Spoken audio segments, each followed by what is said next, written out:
여러분, 안녕하십니까? 이정원입니다. 우리 대한민국에 과연 위기가 아닌 때가 있었을까요? 요즘 그런 생각을 참 많이 합니다. 서민들의 삶은 늘 힘들었고요. 정치권은 항상 상대를 죽일 듯이 물고 뜯으며 싸워왔죠. 그런데 윤석열 정권이 들어선 뒤 위기 신호가 정말 심상치 않습니다. 정치, 경제, 사회 할 것 없이 모든 분야에서 잇따라 빨간불이 켜지고 있습니다.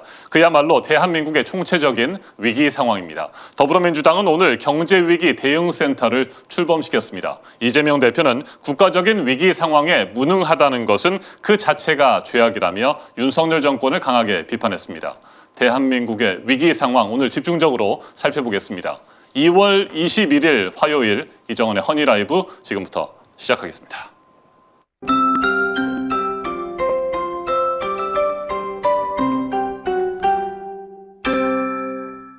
네, 오늘 화요일 방송의 문을 활짝 열었습니다. 평소에 비해서 저희가 오늘 한 5분 정도 늦었습니다. 여러분 댓글창에서 함께 인사도 나누시고 서로 안부도 물으시면서 저희 방송 시작되는 거 기다려 주셨죠? 네, 오늘 좀 늦었습니다. 양해를 바라고요.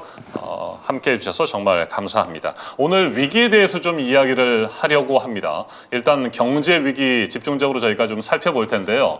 박예슬 아나운서. 네. 요즘에 우리 경제가 정말 힘들다 이런 것들을 우리 예슬 아나운서는 어디에서 많이 느껴요? 저는 이제 소상공인 분들을 많이 인터뷰하고 직접 만나면서 많이 느끼고 있는데요. 소상공인 분들이 코로나19 때문에 1년 반 정도 거의 무일푼으로 정상 영업을 못하다가 윤석열 정부가 출범하고 나서 공공요금 폭등, 물가 인상으로 이제는 거의 나한테 죽어라 라고 외치는 것 같다라는 이야기 많이 해주시더라고요. 그렇군요. 1년 반이 아니고 3년 넘게. 그렇죠. 네, 그렇게 고생들 많이 하셨고 이제 뭐 코로나19가 조금 잡히는 상황이어서 기대들 많이 하고 뭐 다양하게 뭐 영업장을 정비한다거나 리모델링도 하고 손님 맞을 준비를 하는데 너무나 다른 것들이 많이 힘들잖아요. 일단 전기료 이 부분이 힘들어서 고정 지출 비용이 크게 들었다 이런 말씀들 많이 하시더라고요. 이건 뭐 어디에서 좀 들어본 얘기가 있습니까? 기사를 찾아보니까 네. 코인 노래방을 운영하는 김익환 대표님이 인터뷰를 하셨는데요.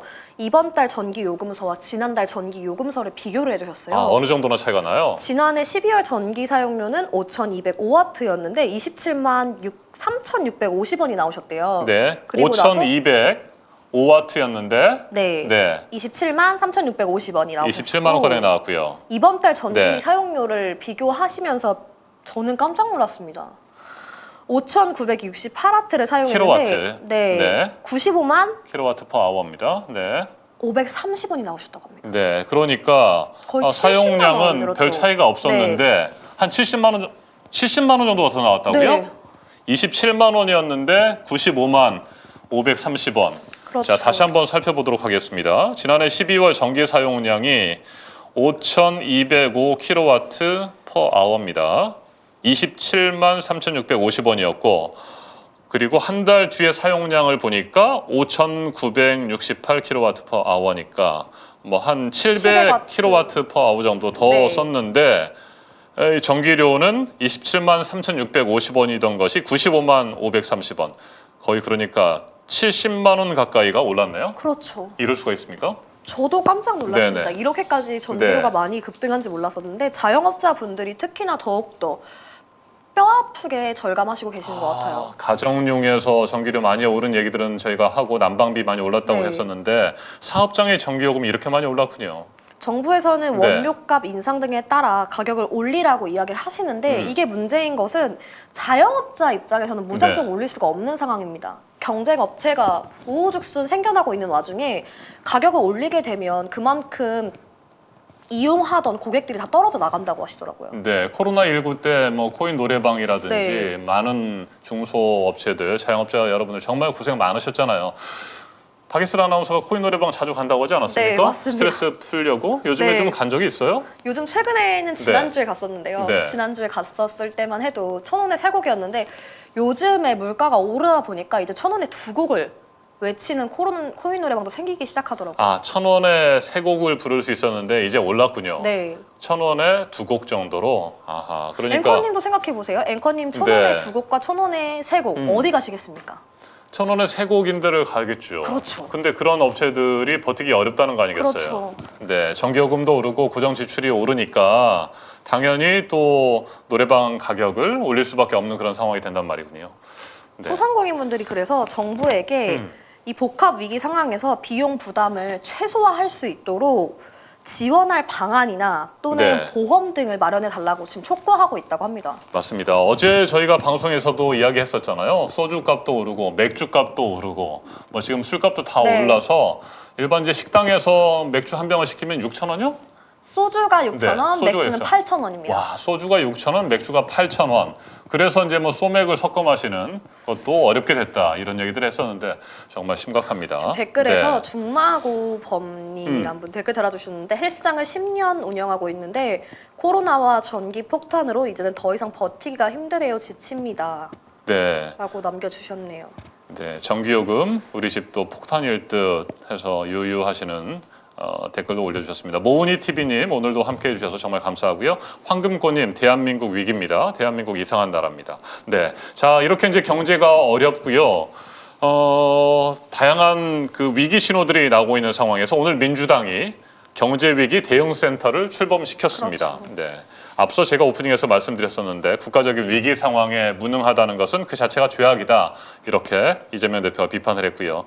경기 침체 정말 심상치 않아요. 어제 홀스형하고 저희가 이야기를 네. 좀 했었잖아요. 네. 경제 성장률 전망치가 IMF가 내놓은 자료를 좀 저희가 어제 분석을 좀 해봤는데 중국 같은 경우에는 지난해 말에 4.4% 올해 경제 성장할 것이다라고 예측을 했다가 올 1월에 5.2%로 상향 조정이 됐고 뭐 세계 전체적인 경제는 2.7% 성장해서 2.9%로 그래도 지난해 말 우려했던 것보다는 올해 좀 더 성장할 것이다 네. 이런 전망치가 나왔는데 일본도 물론 1.6에서 1.8로 올랐고요. 그런데 한국은 2.0% 정도 성장할 거다라고 예상이 됐었는 그런 상황에 올 1월에 이게 이제 수정해서 하락했어요. 네. 전망치가 1.7% 정도나 성장할 것이다.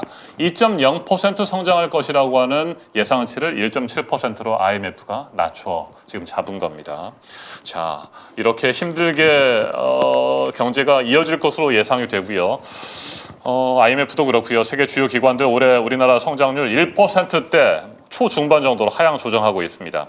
뭐 우리 정부마저도 경기 둔화를 인정하고 있는 상태인데 자 그렇다면 우리가 지금 계속 위기를 얘기하고 있잖아요. 네. 네, 심각한 어느 정도나 심각할지 오늘 좀 이야기를 좀 계속 해보려고 합니다. 네, 이재명 대표 오늘 이런 얘기도 했어요. 상황이 이렇게 심각한데도 윤석열 정권은 무책임한 시장 만능 논리만 내세우고 있다. 민생을 살리고 국민을 지키는데 써야 할 국가 권력을 민주주의 파괴에 악용하고 있다. 뭐 이런 얘기를 했습니다. 네. 윤석열 대통령이 무능하다는 건 이미 충분히 입증이 된 사항인데 네. 가장 문제인 것은 이 시장 논리로 모든 것을 다 바라본다는 게 가장 큰 그렇죠? 문제인 것 같아요. 네. 사실 경제를 책임지는 것이 정부의 역할인데 윤석열 대통령 보면 무조건 시장에게 맡겨라. 시장 논리로 모든 것을 대하는데 대통령이 그럴 거면 뭐하러 대통령을 합니까? 대통령 자리에서 내려와야지. 그러니까 저는 말이에요. 그런 생각이 너무 많이 들어요. 요즘에 윤석열 대통령이 많이 버거운 것 같아요. 그래서 네네. 윤석열 씨가 너무 힘들다면 본인은 자진하야 하는 것도 방법이 아닌가라는 생각을 합니다. 윤석열 씨가 네. 대통령이라고 불러주기도 이제 싫어요. 싫어요. 너무 네. 싫습니다. 윤석열 대통령이라고 하기에는 대통령으로서 너무 무능하지 않습니까? 세계에 네. 가서 망신당하고 하는 발언마다 외국에서 우리나라가 얼마나 잘못 비춰지고 있는가. 저는 외국에 사는 직접 동포분들을 많이 최근에 만났었는데 한국 정치 그리고 한국의 대통령 대해서 어떻게 생각하냐니까 이야기를 하고 싶어 하지 않으시더라고요. 충격받았습니다. 네. 너무 무능하다. 이세총님께서도 글을 올려주셨습니다. 성렬이 무능무지. 네. 외로운 파이터님, 그나저나 무역 적자로 인한 외환 보유고 점검해야 합니다. 맞습니다. 네. 김소희님은 무능한데 잘난 척하느라 속어짐만. 이라고 했고요. 동해루님도 우리 박예슬 아나운서랑 네. 비슷한 생각이신 모양이에요. 대통령이라 부르지 말기. 네, 이런 얘기들 했습니다. 경제위기 대응센터 오늘 출범했어요. 이재명 대표가 지난 1월 신년 기자회견에서 이 중요성을 얘기를 했었고요. 민생경제 위기 극복을 강조했었는데 오늘 드디어 출범을 했습니다. 네, 경제 관련 각종 지표를 항상 옆에 두고 챙기겠다. 민주당이 경제를 제대로 한번 살려보겠다 이런 얘기들을 좀 했습니다. 네. 국회 제1당으로서 민생 경제 위기를 실시간 점검하겠다라는 얘기도 했고요. 네. 자, 오늘 그렇다고 한다면 우리가 지금 얘기했던 대한민국의 경제 위기 상황 얼마나 실제로 심각한지 경제 전문가를 좀 저희가 줌 연결해서 이야기를 좀 해보려고 합니다. 오늘 지금 인터뷰를 하시려고 기다리신 분을 제가 간략하게 소개를 해드리면요. 한마디로 노무현의 경제교사라는 그런 별명을 가지신 분입니다. 경제 전문가의 경제교사라고 하더라고요. 경제 전문가의 경제교사, 그렇죠. 제아의 경제교사로 불리는 분이신데요. 최용식 21세기 경제학 연구소 소장님 지금 줌으로 연결됐습니다. 최용식 소장님 나와 계시죠? 예, 안녕하세요. 네, 소장님 안녕하십니까? 소장님께서 최근에 쓰신 책이 굉장히 그 제목 자체부터가 범상치 않습니다. 경제 파국으로 치닫는 금융 위기라는 책이잖아요.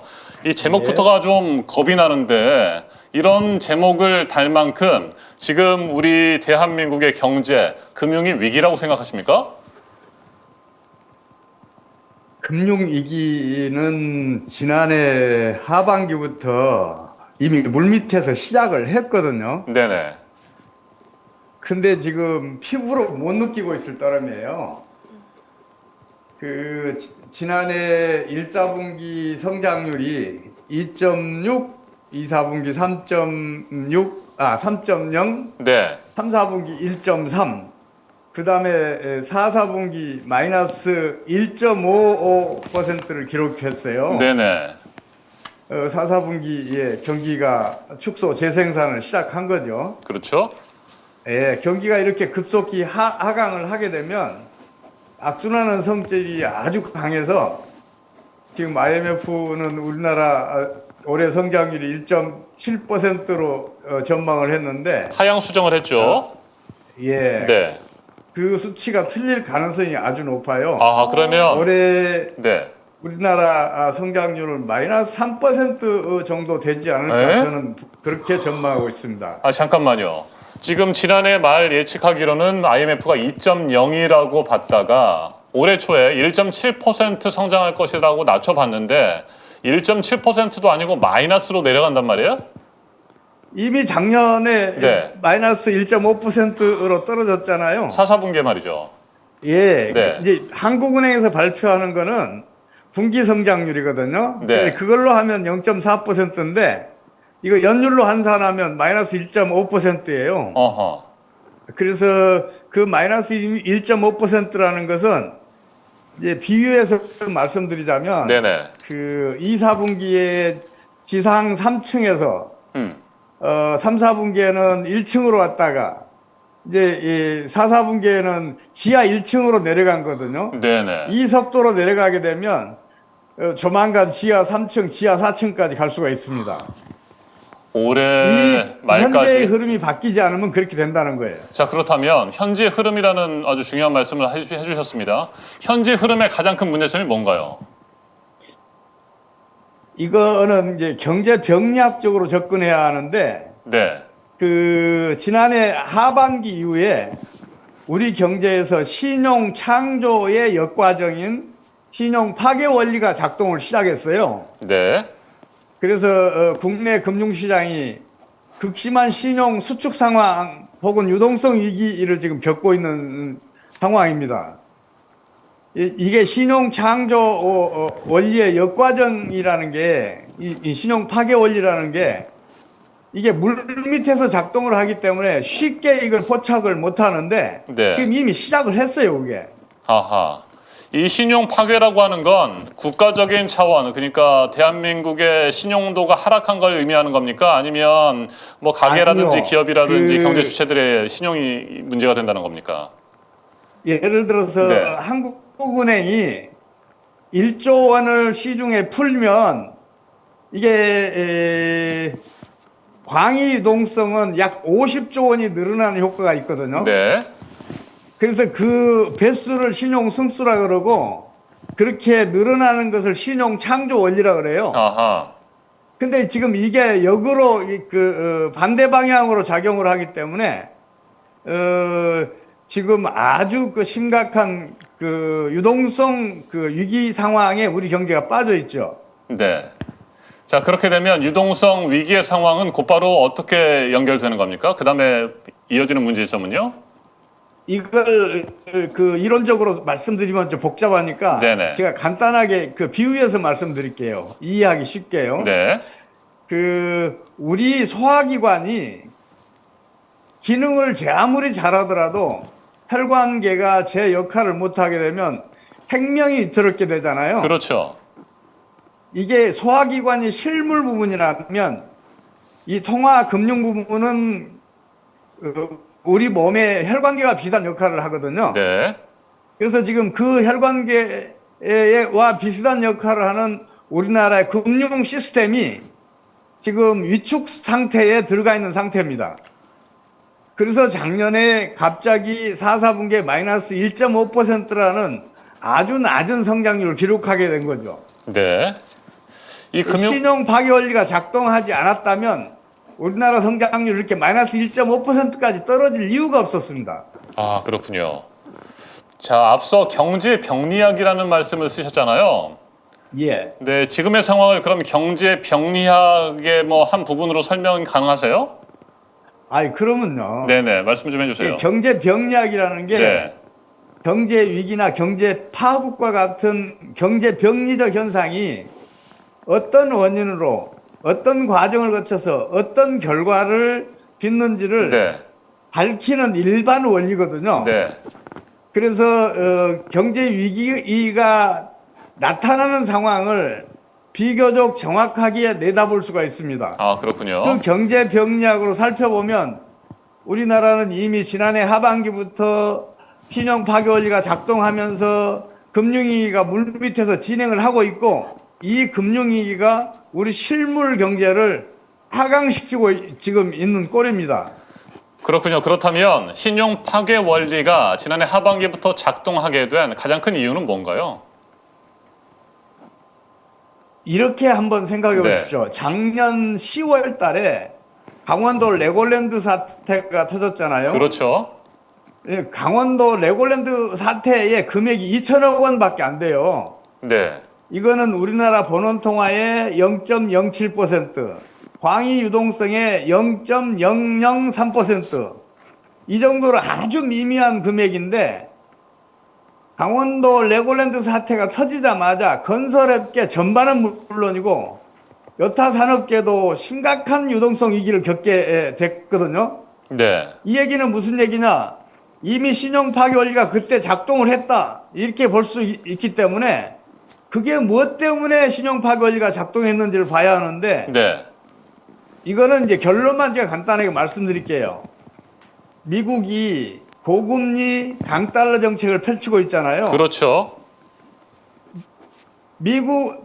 우리나라 국내 저축이 미국의 저축으로 넘어가면 그만큼 큰 이익을 보잖아요. 네. 그래서 국내 저축이 미국으로 빨려들었고 또한 강달러의 그 영향으로 국내에 투자된 국제 금융 자본은 물론이고 국내 금융 자본도 환차손을 입게 됐어요. 예. 또 환차손을 피하기 위해서 미국으로 이탈해 갔죠. 국내에 있는 그 금융 자본들이. 그렇게 하면서 국내의 그 유동성이 크게 위축되고 그 바람에 신용 파기 원리가 작동을 시작한 것이죠. 네. 자, 소장님께서는 1997년 외환 위기도 예측하셨었다라고 들었어요. 그때 상황과 지금의 상황을 비교하면 어떻습니까? 당시 상황은 네. 국제적인 공조 체제가 확고하게 구축돼 있었습니다. IMF를 중심으로 세계 상업은행들이 우리나라에 구제금융을 해줘서 네. 우리나라가 비교적 짧은 기간 안에 외환위기를 극복할 수 있었거든요. 근데 지금 현재는 국제 공조 체제가 완벽하게 무너져 있습니다. 어허. 미국이 고금리 정책과 강달러 정책을 펼치는 바람에 네. 다른 나라들의 유동성들이 미국으로 지금 빨려 들어가고 있거든요. 네. 그래서 다른 나라들은 대체적으로 지금 금융 상황이 굉장히 위태로운 지경이에요. 이미 일부 국가들은 외환 보유고가 고갈돼서 외환 위기를 겪고 있고 다른 수많은 나라들 50개국 이상이 지금 그 외환 위기에 직면해 있습니다. 이 얘기는 미국이 내 이웃을 거지로 만드는 정책을 펼쳐서 미국만 잘 살겠다는 그런 그 대표적인 정책 중 하나거든요. 네. 그래서 미국 스스로가 국제 공조 체제를 무너뜨리고 있습니다.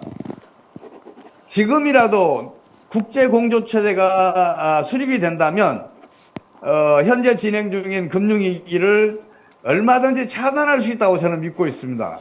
그럼 실제로 그런 사례가 있습니다. 지금 뭐 국내에서 경제 정책을 세우고 뭐 금융 대책을 마련한다고 해서 쉽게 해결될 수 있는 사안은 아니다 이렇게 보시는 거군요. 우리나라 단독으로는 그 대책이 있어요. 네. 그게 뭐냐면 어떻게 해야 됩니까? 우리나라 국내 저축이 미국으로 빨려 들어가지 않도록 우리나라 기준금리가 미국 기준금리보다 최소한도 1%는 더 높아야 합니다. 그러면 국내 저축 해외로 이탈했던 게 다시 돌아올 겁니다. 네.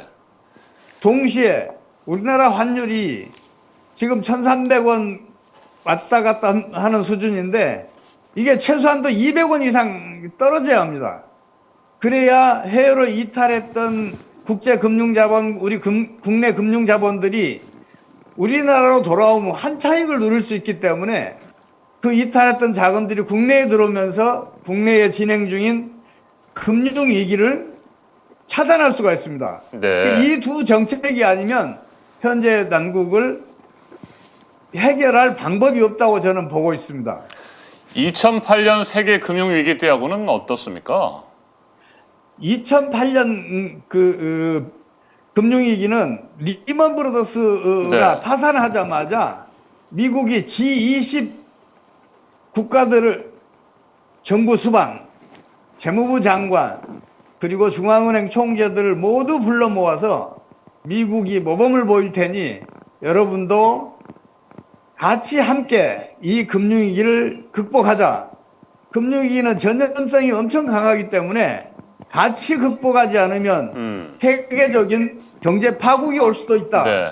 이렇게 설득을 하면서 그런 국제 공조 체제 하에서 세계 모든 나라들이 기준금리를 낮추고 원원통화를 늘리고 그랬습니다. 물론 당시에는 미국이 모범을 보였습니다. 원원통화를 2008년 말에 2배나 증가시켰고 기준금리는 나중에 0.25%까지 낮췄거든요. 네. 그런 방법으로 금융위기가 진행하는 것을 차단했었습니다. 그래서 그 심각했던 금융위기가 무난하게 극복될 수 있었는데 지금은 그런 공조체제가 완전히 무너져 있습니다. 네. 현 경제 상황을 우리 소장님께서는 파국을 향해 치닫는 폭주 열차로 굉장히 비관적 표현을 하셨는데 이제 앞으로 한 번도 대한민국에서 경험하지 못했던 경제 위기가 올 것이라고 예측하셨잖아요. 이렇게 예측하시는 이유는 어떠한 이유인가요? 이제 그럴 가능성이 높다고 이제 네. 예측을 해놨는데 정말 겁이 날 만한 실제로. 편이에요. 네. 예, 실제로 이제 그 경제 병리학적 관점에서 보면 금융위기는 일종의 경제 질병입니다. 그리고 이 경제 질병은 코로나보다 훨씬 더 전염성이 강해요. 어느 한 나라에서 금융위기가 터지면 전 세계에 이게 전염되는 속성을 가지고 있거든요. 특히 경제 규모가 어느 정도 큰 나라에서 금융위기가 터지게 되면 이건 전 세계가 금융위기를 겪게 됩니다. 그 이유는 전 세계적인 신용 파괴 원리가 작동을 하기 때문에 그런 거거든요. 지금 현재 그걸 차단하려는 그 움직임도 없고 그 흐름은 점점 빨라지고 있는데 다만 지금 물밑에서 그게 진행하기 때문에 사람들이 그걸 쉽게 알아채지도 못하고 느끼지도 못하고 있습니다. 그러나 올해 2, 4분기 내지는 3, 4분기부터는 그걸 실제로 피부로 느낄 수 있을 정도로 경기 하강이 급격하게 이루어질 가능성이 아주 높습니다. 다만 정책 처방이 신속하고 올바르게 이루어진다면 그걸 지금도 차단할 수는 있습니다. 아까 소장님 이야기 해주신 것 네. 중에 전 세계적인 신용 파괴, 원래 경제 병리학적으로 이제 전 세계가 결국에는 경제 위기를 맞을 수 있다고 예측해 주셨는데, 소장님이 미국의 정책에 대해서 이웃을 거지로 만드는 정책이라고 표현해 주셨어요. 앞에서도 한 말씀 네. 하셨었고요. 네. 미국의 금리 예. 인상과 미국의 강달러 정책이 왜 이렇게 계속해서 추진하고 있는지 또한 여쭙고 싶어요. 앞으로도 이어질까요, 이 기조가? 예, 앞으로 이어질 수밖에 없을 것입니다. 네. 그 미국 연준은 이게 중앙은행이잖아요. 네. 그 미국 연방준비제도. 중앙은행은 네. 물가 불안 때문에 고금리 정책을 펼치고 그래서 강달러가 현상이 나타났다고 주장을 하거든요. 만약에 물가 불안이 저금리 때문이라면 이 주장이 맞습니다. 아하. 그러나 물가 불안은 저금리 때문에 일어난 게 아니에요. 여러분도 아시다시피 그 공급망 문제, 특히 값싼 중국 제품이 미국 물가를 안정시켰었는데 그게 지금 미국과 그 중국의 그 경제적인 그 분란 때문에 그게 지금 순조롭게 이루어지지 않고 있습니다. 네. 그게 한 원인이고, 또 하나의 원인은 석유 등 에너지 가격과 기타 자연 가격이 폭등했기 때문에 물가가 올랐거든요. 네. 따라서 그 근본 원인에 처방을 해야 되는데 금리와 달러에 지금 처방을 하고 있어요. 그렇다면 미국이 이 사실을 몰랐겠느냐? 전혀 아니거든요. 틀림없이 알고 있어요. 다만 밖으로 진짜 원인이 뭔지를 밝힐 수가 없을 따름이거든요. 근데 그 원인이 뭐냐? 이거는 미국의 경상수지 적자가 2001년도에 8천억 달러를 넘어섰어요. 네. 이건 미국 GDP의 3.6%입니다. 굉장히 큰 규모인데 이건 무엇을 의미하냐? 그 금액만큼 달러가 국제시장에 풀렸다는 걸 얘기를 해요. 그러면 당연히 달러 가치는 하락할 수밖에 없었고, 달러 가치가 하락하면 미국에 투자된 국제 금융 자본들은 환차손을 입을 수밖에 없었습니다. 네.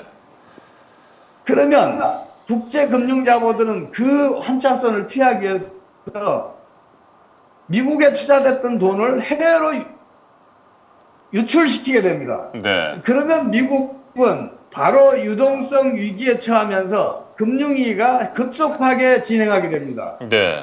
당연히 신용 파기 원리도 작동을 하게 되는 거죠. 네. 그걸 차단하기 위해서 미국은 고금리 정책과 강달러 정책을 펼쳐서 오히려 다른 나라들의 저축과 유동 자금들을 미국으로 끌어들인 거죠. 아하. 그 피해를 가장 크게 당한 나라가 우리나라입니다. 네. 실제로 작년같이 어려운 4분기에 미국은 무려 2.9% 성장을 했어요. 네. 반면에 우리는 마이너스 1.5% 성장에 불과했거든요. 우리나라 희생에 의해 미국의 경제 성장이 이루어졌다고 말해도 틀린 말은 아닐 겁니다. 그렇군요. 네. 자, 그런데 미국 경제가 지금 앞으로 예측을 한다면 뭐 경기 침체가 불가피한 상황입니까? 미국 경제는 어떻게 전망을 하시는 거예요? 2023년.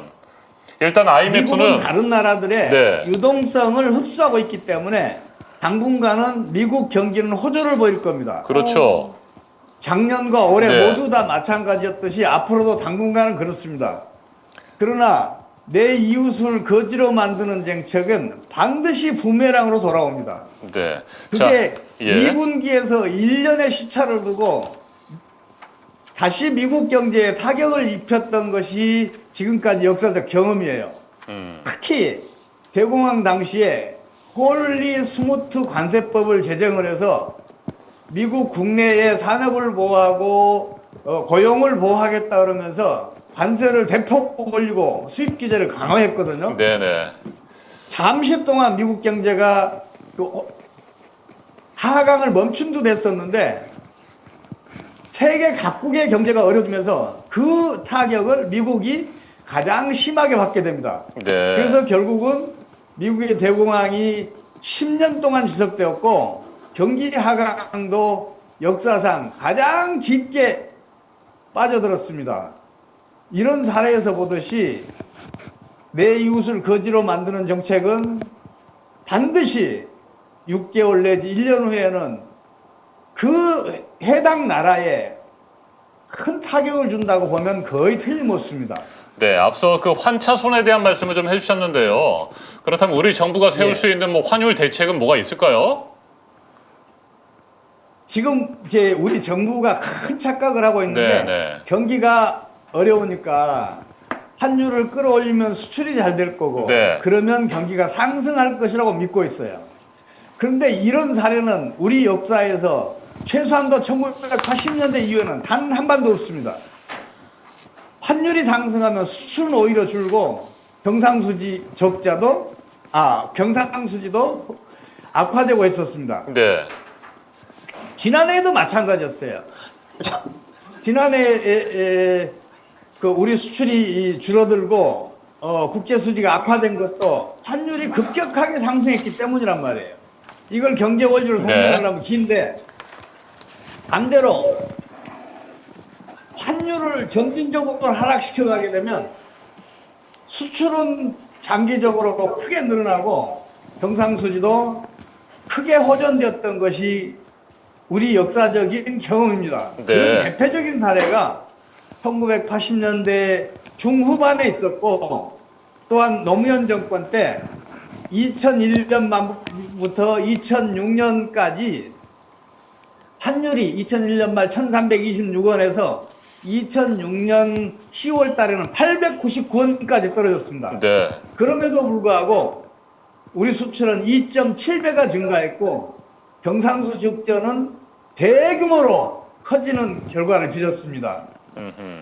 이런 일이 이해할 수 없는 일이 일어나는 것은 기업은 망하기 때문에 그렇습니다. 네. 환율이 점진적으로 떨어지면 수출 기업들은 당연히 곧 도산위기에 처합니다. 그럼 기업들은 어떻게 해야 하나? 100달러짜리 수출하던 기업은 150달러짜리 혹은 200달러짜리를 새로 개발하지 않으면 도산합니다.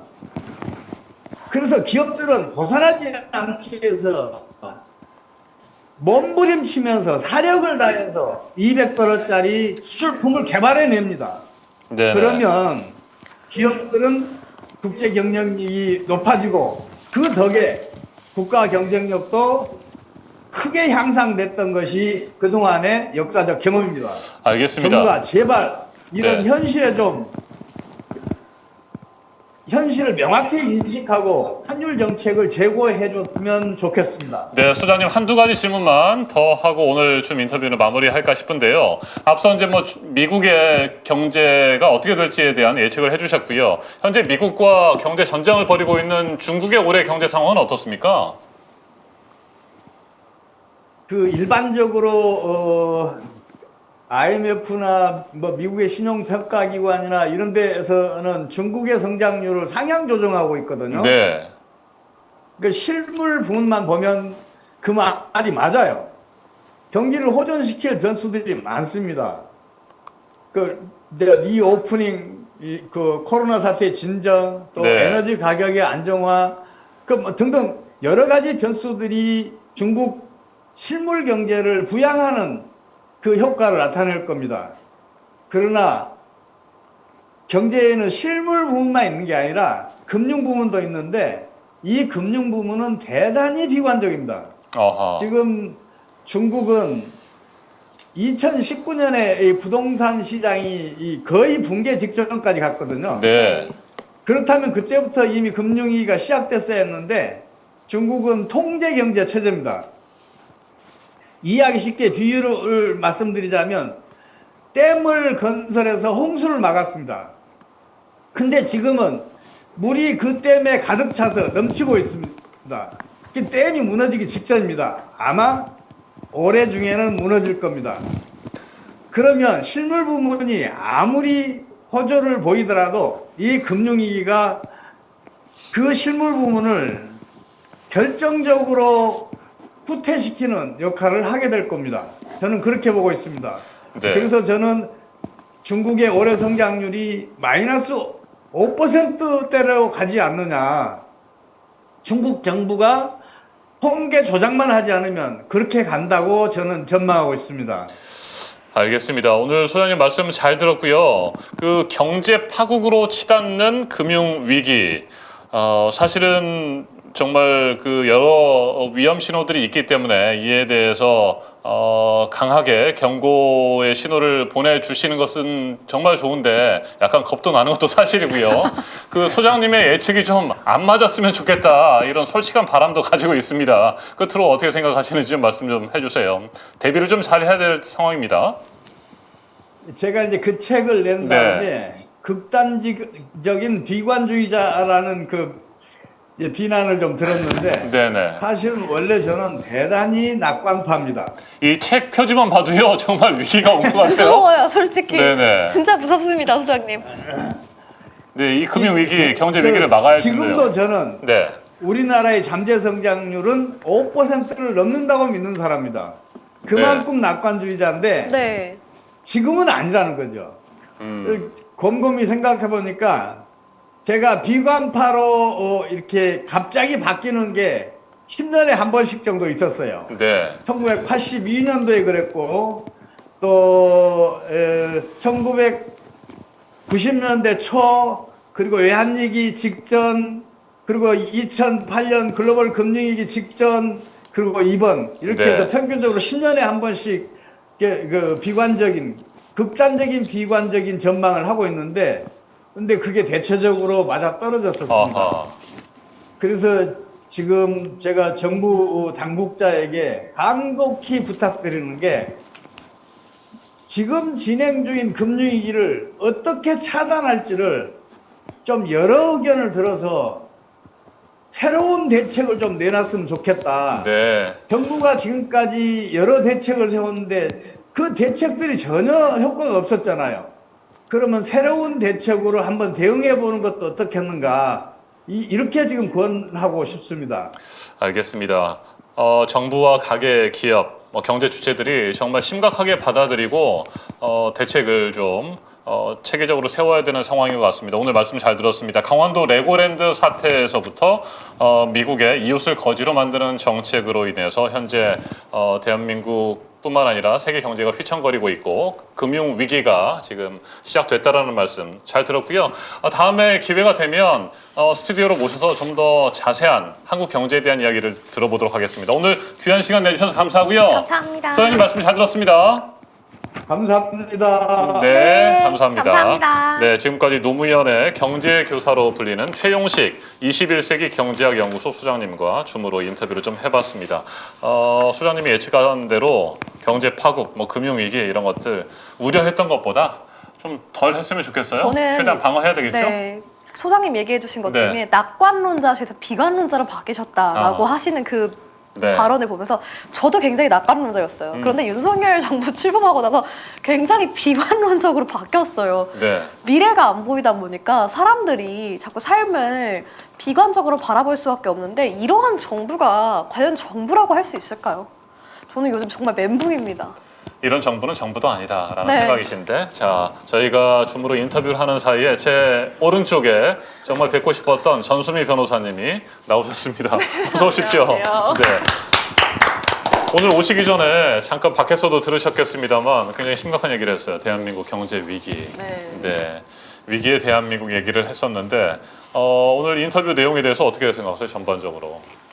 이거는 경제 위기가 네. 지금 우크라이나와 러시아의 전쟁으로 인해서 전체적으로 지금 공급망 확충의 문제도 있고 가스관 네. 문제도 있고 그런데 이 중대하고 엄중한 시기에 윤석열 같은 사람이 대통령이 됐기 때문에 우리 국민이 정말 많이 고통받고 있는 게 아닌가. 참 민주당 사람으로서 너무 죄스럽고 여러분들한테 사실 정권을 제대로 네. 승리를 해서 이양을 하고 이제 이재명 대통령으로서 정말 제대로 된 경제 유능 대통령 모습을 보여드렸어야 되는데 정말 죄송하다는 말씀을 우선 드리고 싶었습니다. 네, 지금 더불어민주당의 정책위원회 부의장을 맡고 계십니다. 네, 그래서 민주당의 당직자로서 국민 여러분께 시청자 여러분께 죄송하다는 말씀부터 먼저 하셨어요. 이게 변호사님 네. 열심히 일을 안 한 결과예요. 변호사님 어떻게 생각하세요? 아니 네, 제가 깊이 반성하시고 계신 100번이고 건가요? 1000번이고 예, 반성을 하겠습니다. 대선 때 정말 네. 좀 하루에 한 3-4시간씩 자면서 열심히 했는데 그래도 제가 많이 다 제 탓이고요. 이 자리에서 고백하는데 다 제 잘못이고 제 탓이고 제가 다음에는 그냥 잠 안 자고 예, 대선에 임하고 경선에도 임하겠습니다. 감사합니다. 참 그러니까 반성하겠습니다. 말이에요. 네. 반성하셔야 돼요. 네, 반성하겠습니다. 윤석열 대통령이 네. 출범하는데 가장 큰 원인이 민주당이 일을 하지 않았다라는 의견들이 있습니다. 사실 네, 일부에서는. 제가 많이 들었던 게 그 국민의힘에는 국민이 없고 정의당에는 정의가 없고 민주당에는 도대체 뭐 일을 하냐 해야 될 일을 하지 않는 정당이다라는 말씀을 많이 들었어요. 그래서 국민의힘이 저게 하지 말아야 될 일을 하는 정당으로서 기능을 하면 너희라도 일을 해야지 뭐 하는 거야 정말 쓴소리 많이 들었는데 네. 그렇기 때문에 이제 오늘도 이 시간에도 민주당에서 여러 위원회에서는 어떻게 민주당이 해야 될 일을 하는 정당으로 거듭날 수 있을까? 어떻게 총선 승리를 할 수 있을까? 이제 여러 가지 긴급 대책 회의를 지금 진행 중입니다. 네. 자, 그런데 뭐 내년 총선도 총선입니다만 당장 닥친 문제. 이재명 대표님에 대한 체포동의 요구서가 오늘 국회에 제출이 됐습니다. 네. 오늘 오후에 의원총회도 열렸었잖아요. 네. 의총에서는 결국 이것을 이재명 당대표를 향한 체포동의안 부결을 당론으로는 채택하지 않겠다라고 이야기를 밝혔는데 실제 지금 민주당 내 당내 분위기는 어떻게 흘러가고 있는지 또 변호사님 한번 이야기 부탁드립니다. 잘 아시겠지만 헌법상 기본권이 여러 가지가 있습니다. 네. 지금 이재명 대표를 계속 소환을 하고 있는데 사실 불체포 특권이라던가 이런 체포 동의안 이런 것들은 우리가 과거 군사 독재 시대를 거쳐오면서 정말 헌법상 입법권자의 결단에 의해서 만들어진 거거든요. 네. 그래서 그게 그러니까 헌법의 기본 정신이고 입법권자의 결단이기 때문에 그거를 뭐 저쪽 동네에서 뭐 포기해라 안 하나 이렇게 말하는 것 자체가 그럼 헌법상 권리를 포기하라는 거고 사실 어불성설이라 말이 안 불체포 되는 특권이요. 거죠. 네. 네. 그리고 뭐 소환에 대해서도 가장 기본적인 거는 이 진술 거부권이 헌법상 또 기본권인데 이거를 왜 이거 가지고 또 그러니까 한마디로 헌법상에 보장된 권리를 이재명 대표가 행사하는 것에 대해서 저쪽에서는 그 헌법상 권리조차도 보장하지 않는 그 인권 유린적인 막말을 하고 있는 거거든요. 그래서 이재명 대표가 절대 법을 안 지켜서가 아니라 헌법상 자신에게 보장된 기본권을 지금 그 준수를 하고 있는 거고 결국에 의원님들은 판단해야 될 기준점이 두 가지일 것 네. 같습니다. 첫 번째는 이재명 당대표께서 정말로 그 어떠한 그 혐의점이 구체적인 증거가 있는지 지금까지 죄형 법정주의가 아니라 죄형 보도주의로 언론과 검찰이 그 보도자료 내면 그거를 언론에 받아 쓰는 형식으로 죄가 있는지에 대한 구체적 증거 제시도 없이 네. 진술만으로 죄인을 만들고 있는 거잖아요. 이거에 대해서 그거를 의원님들이 현명한 판단을 저는 해주실 거라고 믿고 두 번째는 이제 법적인 문제를 벗어나서 지금 이게 어떤 그 헌법상 기본권 준수의 문제이기 때문에 의원님들이 이 두 가지를 경중을 잘 다루셔서 저는 그 정의가 승리하지 않을까라는 생각을 감히 합니다. 네, 이번 주 금요일 24일에 국회 본회의에 체포 동의 요구서가 보고가 될 예정이고요. 다음 주 월요일입니다. 27일에 체포 동의안에 대한 표결이 진행이 될 텐데 오늘 앞서 말씀드린 것처럼 민주당 의원총회가 오후에 열렸습니다. 이재명 대표 체포 동의안 부결에 대해서 뭐 뜻이 모아진 것 같습니다. 그러나 그 자리에서 뭐 찬성이냐 반대냐 이런 의견을 정리는 하지 않았다고 합니다. 의원들에게 맡기는 것이고요. 무기명 투표를 하게 될 텐데 일단 뭐 내년이 아니고 다음 주 월요일에 네, 27일 날. 네, 뭐 당연히 부결이 될 상황이고요. 그 네. 상식이 있는 대한민국 국회라면 전 당연히 네. 부결이 될 거라 굳게 믿고 싶습니다. 지금 이게 정말 죄가 있어서가 아니라 검찰 즉 법복 입은 검찰 독재 상황 속에서 이루어진 모든 시나리오고 정말 죄 없는 사람을 죄 있는 사람으로 만들어서 언론과 결탁해서 지금 만들어가는 네. 형국이기 때문에 저는 의원님들의 현명한 판단, 국민들이 다 지켜보고 있다는 것을 꼭 알아주셨으면 좋겠습니다. 이재명 대표에 대한 체포동의 요구서가 오늘 국회로 넘어오면서 검찰이 청구했던 구속영장의 내용들도 조금씩 뭐 나오는 것 같습니다. 네, 일단 이재명 대표도 오늘 그런 얘기를 했습니다만 그동안에 검찰이 언론을 통해서 흘렸던 얘기들 중에 뭐 천화동인 1호의 소유주다. 무슨 그분이다 막 이런 얘기들이 있었잖아요. 근데 그와 관련된 돈의 흐름 이런 것들은 전혀 영장에도 적시하지도 못한 상태. 네, 그리고 뭐 428억 원 그분 뭐 이런 돈 이야기도 전혀 구속영장에는 들어가 있지 않은 상태. 이런 상태에서 지금 무리하게 언론 플레이를 계속하고 있고요. 네, 체포 동의 요구서를 지금 국회로 보낸 상태입니다. 저는 검찰이 굉장히 많이 불안한 네. 것 같아요. 이 이재명 당대표의 체포 동의안이 오늘 법무부에서 국회로 제출을 했는데 또 기사가 나왔더라고요. 검찰발 기사로 속보가 나왔습니다. 이재명 당대표 정자동의 호텔 특혜 의혹으로. 저는 이재명 당대표를 향한 수사가 이렇게 진행되고 있는데 혐의를 하나도 못 찾아내면서 계속해서 검찰발 기사가 나오는 게 이게 검찰이 언론인지 언론이 검찰인지 검찰이 수사를 하는 건지 기사를 쓰는 건지 구분이 안 가요. 그러니까 진실 여부와 상관없이 끊임없이 상처를 내겠다는 거죠. 결국에는 예전에는 이런 말, 법조계 이런 말이 있어요. 검사는 공소장으로 말한다. 그러니까 지금 저는 좀 바꿔야 될 것 같아요. 검사는 기사로 말한다. 우리가 검사의 내용들을 왜 그 언론으로 매 실시간 모든 걸 확인을 해야 되는 건지 정말 죄형 법정주의가 네. 아니라 죄형 보도주의로 지금 가고 있는 행태고 무엇보다 뭐 지금 배임이라던가 뭐 여러 가지 죄명을 막 하고 있는데 그 중에서 뭐 배임 같은 경우는 정말 말도 안 되는 거죠. 왜냐하면 뭐 428억 얘기를 하지만 이건 지자체장이 자신의 그런 정무적 판단으로 초과 이익 환수를 할 것이지 않은 거는 네. 어디가 정무적 판단이에요. 만약에 이 죄를 이재명 대표한테 씌우고 싶으면 전국에 있는 지자체장들 지금 다 죽습니다.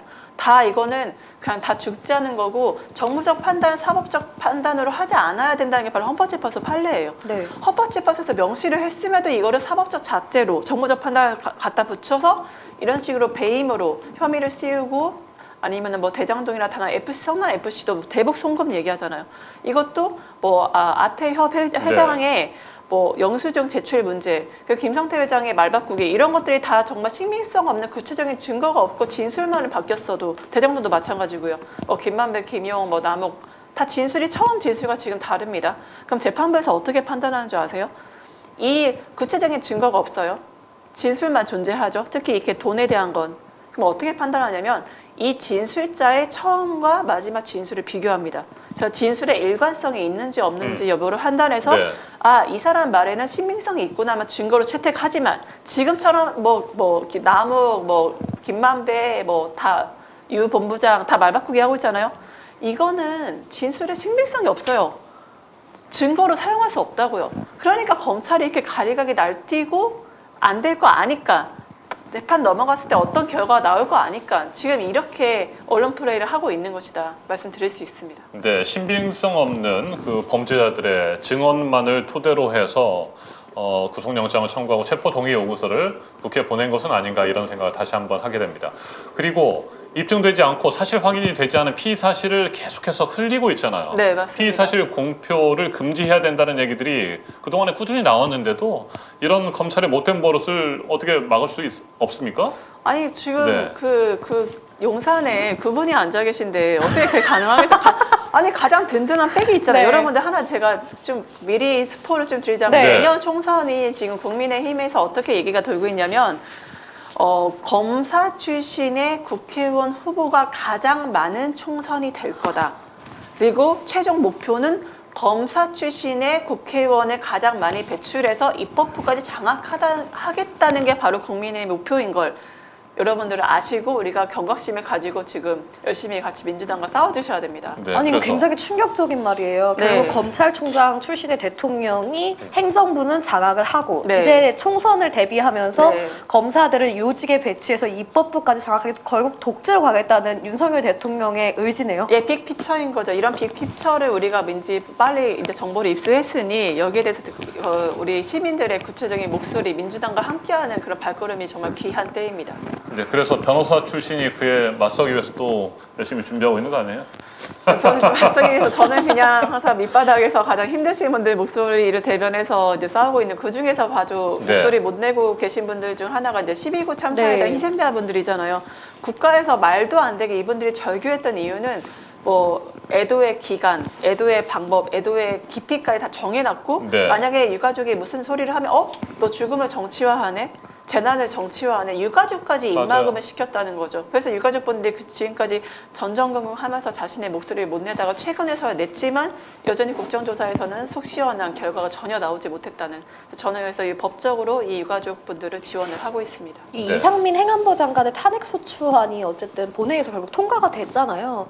이제 앞으로 남은 것은 헌법재판소의 판단인데 변호사님 예상하시기에는 헌법재판소의 판결 어떻게 나오실 거라고 예상하시나요? 이것도 뭐 사실 아시지만 예전에 양승태 대법관도 그랬지만 좀 정치화된 판사님들도 분명 존재하시지만 양심적인 판사님도 많이 존재하십니다. 그렇기 때문에 저는 헌법재판소가 대한민국의 마지막 보루라고 사법부의 네. 보루다 생각하고 정말 뭐 이 방송 혹시 보시게 되면 다른 거 다 한마디도 안 하겠습니다. 제발 양심에 따라서 소신에 따라서 판결 내려주시길 간절히 간곡하게 청합니다.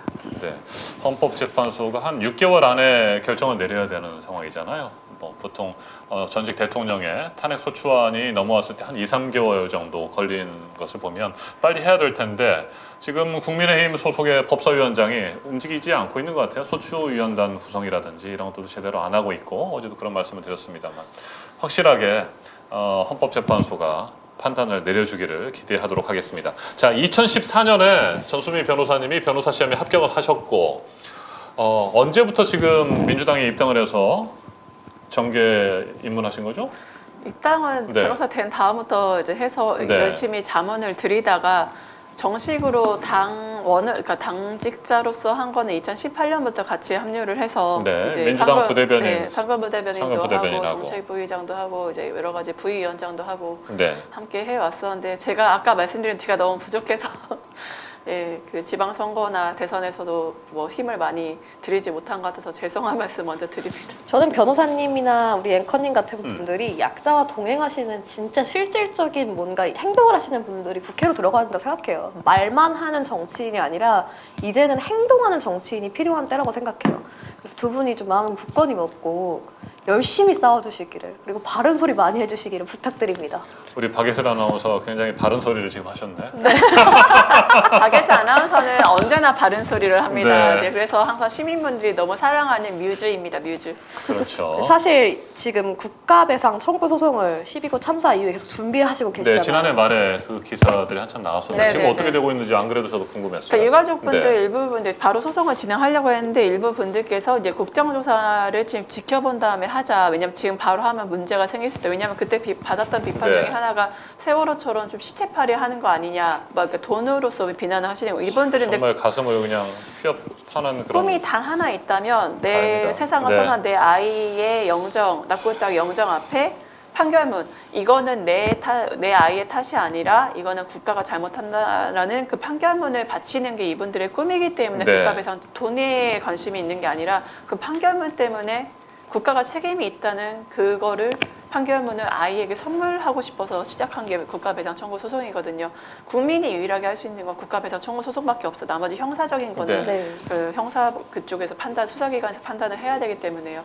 그렇기 때문에 국정조사 지켜봤지만 여전히 잘 아시다시피 이상민 장관 빠져나갔고 뭐 오세훈 시장 빠져나갔고 해서 그래도 지금 어떻게 할 것인가 계속 이제 논의하면서 이제 지금 진행하고 있고 이제 나중에 추가적으로 혹시 가능하다면 좀 더 많은 범위의 분들도 파면시키고 싶지만 이제 어디까지 가능할지 저는 이제 항상 피해자 중심주의에서 네. 피해자 분들의 목소리 반영해서 진행하겠습니다. 네, 이태원 참사 희생자 유가족 여러분과 함께 국가배상 청구 소송 뭐 이건 계속해서 준비하고 네, 계신다라는 말씀이시고 아직까지 뭐 소장을 제출한 상황은 네, 아니군요. 네, 네, 네. 댓글에서 김영호님이 국회로 들어와서 바른 말 하십시오라는 댓글 달아주셨어요. 네. 아 누구한테 지금 하시는 말씀? 두 분한테 하시는 말씀이겠죠. 네, 그렇습니까? 네, 두 분 일 안 하시면 저도 이제 여기서 방송에서 나중에 불러가지고 왜 안 하세요? 막 이렇게 얘기하겠습니다. 이거 석고대죄하면 되는 거죠?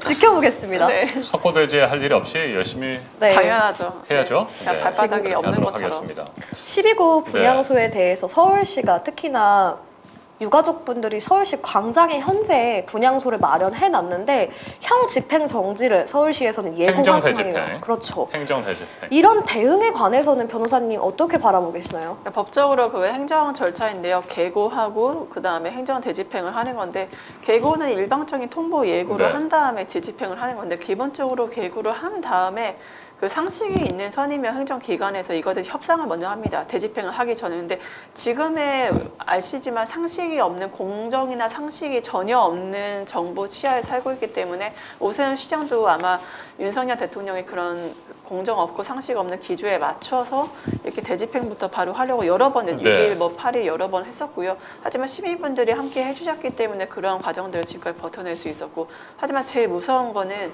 아마 제 세상을 떠났던 뭐 분들과 가족분들 가장 걱정하시는 거는 이대로 잊혀질까봐 마치 이 일이 처음부터 없었던 것처럼, 아니면 내 아이가 처음부터 잘못해서 이런 일이 벌어난 것처럼 생각하고 그대로 묻혀지고 없었던 일처럼 잊혀질까봐 두렵다라고 하시거든요. 그래서 시민분들의 관심이나 이런 지지와 응원이 있어야 이 말도 안 되는 행정 대집행에 대해서 계속 버틸 수가 있고 분향소를 유지할 수가 있어요. 그래서 여러분들 꾸준한 관심과 지지 응원 부탁드리겠습니다. 네, 변호사님 말씀하신 것처럼 서울시가 계속해서 분향소를 철거하려고 하는 시도를 하고 있고요. 압박을 하고 있습니다. 그럼에도 불구하고 우리 깨어있는 시민 여러분께서 함께 해주시고 분향소를 지켜주시기 때문에 현재까지는 막아내고 있는 상태입니다만 앞으로 또 어떻게 될지 모르겠어요. 네. 지금 뭐 상황이 어느 정도가 되면 그냥 막 밀어붙이는 네. 일들이 벌어지고 있잖아요. 오늘도 그 윤석열 타도 범국민 농성단 관련해서 상당히 그 우려되는 일들이 좀 벌어지지 않았습니까? 2월 18일 네. 전국 집중 집회가 촛불행동에서 네. 주최해서 열렸었는데요. 그 이후에 윤석열 타도 무기한 농성을 현장에서 진행 중입니다. 네. 진행 중인 상황인데 사실 지금 집회 신고도 다 완료가 돼 있고 그곳은 집회를 할 수 있도록 법적인 근거가 마련된 곳인데요. 이번에 너무 날씨가 추워져서 농성장에 물품을 제공하기 위해서 차량을 가지고 들어왔는데 갑자기 경찰에서 물품을 내리지 못하게 하면서 이 상황을 막았다고 합니다. 뭐 차량도 견인해버리고 네, 뭐 그랬다고 그러면서 하더라고요. 몸싸움이 벌어지게 됐는데 물품을 내리려고 하던 일반 시민분들과 경찰 사이에서 몸싸움이 벌어져서 3분의 자원봉사를 하시던 농성인이 지금 경찰로 연행된 상황이라고 합니다. 네, 변호사님 어떻습니까? 기본적으로 집회 신고가 돼 있는 현장에 뭐 어제 오늘 굉장히 날도 추웠고 그래서 뭐 보온을 위해서 또 그 다음에 뭐 기본적인 뭐 먹을 거라든지 이런 것들을 공급하는 것은 너무나 자연스럽고 또 인권 보호 차원에서도 당연히 허용돼야 되는 상황 아니겠습니까? 네, 그러니까 네. 사실 아까 몇 번 말씀드리지만 지금 이번 정부 하에서 우리가 상식이라고 생각했던 것들이 상식이 아닌 네. 것들이 돼버린 것이 되게 많습니다. 그 중에 하나가 이제 말씀하셨던 지금 사안일 텐데 바로 이제 집회의 자유, 시위의 자유는 헌법상 기본권입니다. 그러기는 국민이 그런 집회와 시위를 할 때 경찰은 거기에 대해서 안전을 보호해야 될 준수 의무가 있음에도 오히려 그 집회 시위에 대해서 오히려 방해하는 행위조차 그거를 했다는 것 자체가 굉장히 좀 경악스럽고 아마 이거는 지금 현 정부이기 때문에 충분히 가능한 거지 만약에 과거에 뭐 문재인 정부라던가 그 노무현 정부 때는 사실 상상조차 못할 일이라고 할 수 있죠. 상상 그 이외의 것을 하고 있는 것이 현 정부가 아닌가 싶습니다. 네, 지금 검찰이 이재명 대표님을 뭐 300여 차례 압수수색했고요. 반면에 도이치모터스 주가 조작 의혹을 비롯해서 수많은 뭐 혐의들을 가지고 있는 김건희 씨에 대해서는 단 한 차례도 소환 조사는 물론이고 압수수색도 하지 않았습니다. 오늘 민주당 지도부에서 압수수색 영장 발부 전 신문 제도 이와 관련한 얘기들이 좀 많이 나왔네요. 그러니까 함부로 압수수색을 못하도록 압수수색 영장을 발부하기 전에 신문하는 그런 제도를 만들어야 된다라는 부분에 대해서 강조를 했는데 이거 설명을 좀 해주셔야 될 것 같아요. 예, 사실 형사소송법이 1864년에 만들어지고 네. 그때 논의가 됐던 게 뭐냐면 이 검찰에 너무나 권력이 집중되어 있다.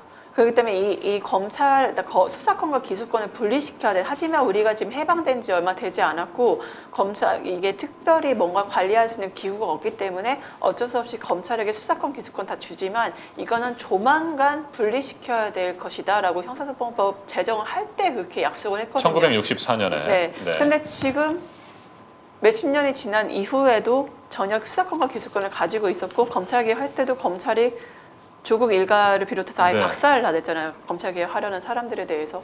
그런 식으로 검찰의 무지막지한 행위, 그중에 하나가 핵심이 바로 압수수색입니다. 네. 이 압수수색 영장에 대해서 과연 전 단계 이 프로세스가 없었기 때문에 검찰이 무자비하게 정치적인 표적 수사를 얼마든지 할 수 있었고, 우리가 생각할 때 국민님께서 생각하실 때 압수수색 당했대, 진짜 뭐가 있는 거 어허. 아냐라는 그 의혹을 그렇죠. 의심을 제기할 수 맞습니다. 있는 거거든. 뭐 검찰이 설마 아무것도 없는데 그 압수수색 했겠어라는, 정말 아무것도 모르는 국민들은 그렇게 생각하실 수도 있는 네. 거거든요. 그래서 이런 압수수색 자체도 검찰에게 너무 과도하게 부여된, 정말 그 앞에서 필터링이 없는 그런 권한이고, 이거를 좀 우리 민주당 차원에서라도 이거를 제대로 좀 법과 정의를 세울 필요가 있다라는 점에서 그 앞에 절차, 그걸 신문하는 절차, 지문하는 절차를 지금 만들고 있는 과정입니다. 네, 압수수색 영장을 청구하면 법원이 그 영장을 발부하기 전에 신문을 하도록 네네. 하는 그런 규정이 있고요.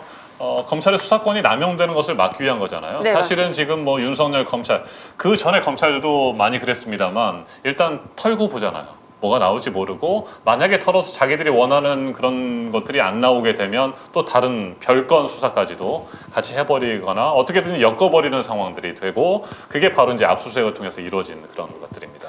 그러니까 이게 네. 일본하고, 제가 그래서 일본하고 좀 비교를 해봤는데, 일본에서는 이런 정치 검찰의 표적 수사나 정치 수사가 없어요. 그래서 그 제도적으로 마련되어 있지 않은 되게 수치스럽게 여긴다거나, 일본 스스로 검사가 어떤 정치인에게 정치적 목적으로 수사하고 압수수색하는 것 자체를 수치스럽게 여기고, 만약 그런 일이 있을 때는 내부 규정상 아예 뭐 써있진 않지만 이런 사람은 말도 안 되는 수사를, 정치 수사를 벌인 사람이니까 승진에 적극적으로 그게 반영이 된다고 합니다. 불이익이 있기 때문에 정치 수사를 할 수가 없는 건데, 네.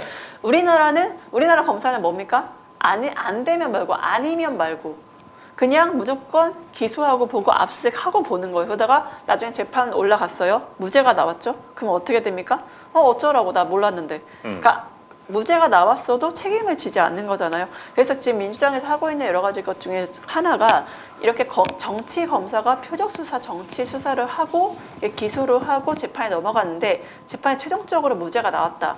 그러면 이거는 제대로 된 기소를 안 한 거잖아요. 네. 정치적인 목적이었던 게 드러난 거잖아요. 그럼 여기에 대해서 검사가 이 결과에 책임을 질 수 있게 하는 지금 제도도 검토 중입니다. 이 대표적인 사례가 사실 윤미향 의원의 네, 재판 그렇죠. 결과였다고 생각하는데, 변호사님 이번에 윤미향 의원님 재판 결과 보시고 어떻게 생각하셨나요? 그러니까 윤미향 의원님에 대해서는 여러 가지, 사실 민주당도 그렇지만 마녀 사정이 많이 네. 있었잖아요. 그러니까 사실 그 윤미향 의원 건을 보면 가장 좋아했던 건, 제가 알기로는 일본 측이거든요. 일본 측 관계자들이 가장 좋아했다고 제가 알고 있는데, 그만큼 정의연의 활동들이 많이 부담이 됐고 위안부 문제도 털고 싶은데 네. 그게 잘 안 되지만, 윤미향 의원이 공격을 하면 정의연 활동도 같이 부정이 되는 거고, 그러면 위안부 활동도 같이 부정이 되는 2중 3중의 효과가 있기 때문에 굉장히 지켜보는 사람이 많았을 것 같아요. 근데 여기에 대해서 저는 재판부가 정말 현명했다. 최소한의 모든 정의형 관련된 것들은 다 무죄가 나왔습니다. 그러니까 윤미향 의원의 그 횡령 건도 사실 영수증이 너무 오래됐기 때문에 입증이 안 돼서 그게 이제 횡령으로 일부 횡령이 나왔지만, 그것도 횡령 건 영수증 그 내용 하나하나 보시면 어떤 할머님과 같이 식사 모시고 어제 선물로 드리고 그런 내용으로서 이게 나왔던 거기 때문에, 아마 그거는 다음 이제 그 재판 단계에 가서도 윤미향 의원이 거기 일부에 나온 거에 대해서도 끝까지 싸우지 않을까 생각을 합니다. 맞습니다. 검찰에 대한 신뢰도가 정말 땅에 떨어진 상황임에도 불구하고 많은 사람들이, 아까도 잠깐 말씀하셨습니다만, 뭐 압수수색을 한다거나 뭔가 수많은 혐의들을 걸어서 기소하고 재판에 넘겨지면 뭔가 있겠지. 네, 맞아요. 그러니까 검찰이 아무리 그렇다고 하더라도 체포영장을 발부한 법원은 뭔가 있으니까 영장을 발부했겠지. 뭔가 있으니까 기소가 돼서 재판으로 넘어가겠지. 라고 생각하면서 정말 마녀 사냥하듯이 비판하고 그런 상황들이 많이 있었죠. 거기에 대한 반성을 하시는 분들도 참 많습니다. 네, 뭐 그래서 당내에서도 그렇고요. 이재명 대표님도 미안하다라고 먼저 네. 말을 떼시면서 윤미향 의원님의 그런 거의 무죄로 나온 판결 환영하셨고, 민주당 대다수 의원님들도 그 판결을 보시면서 우리가 정말 힘들 때 옆에 있어주지 못했구나, 이제라도 무죄가 나와서 다행이다라고 지금 그런 사죄의 표현을 하고 계십니다.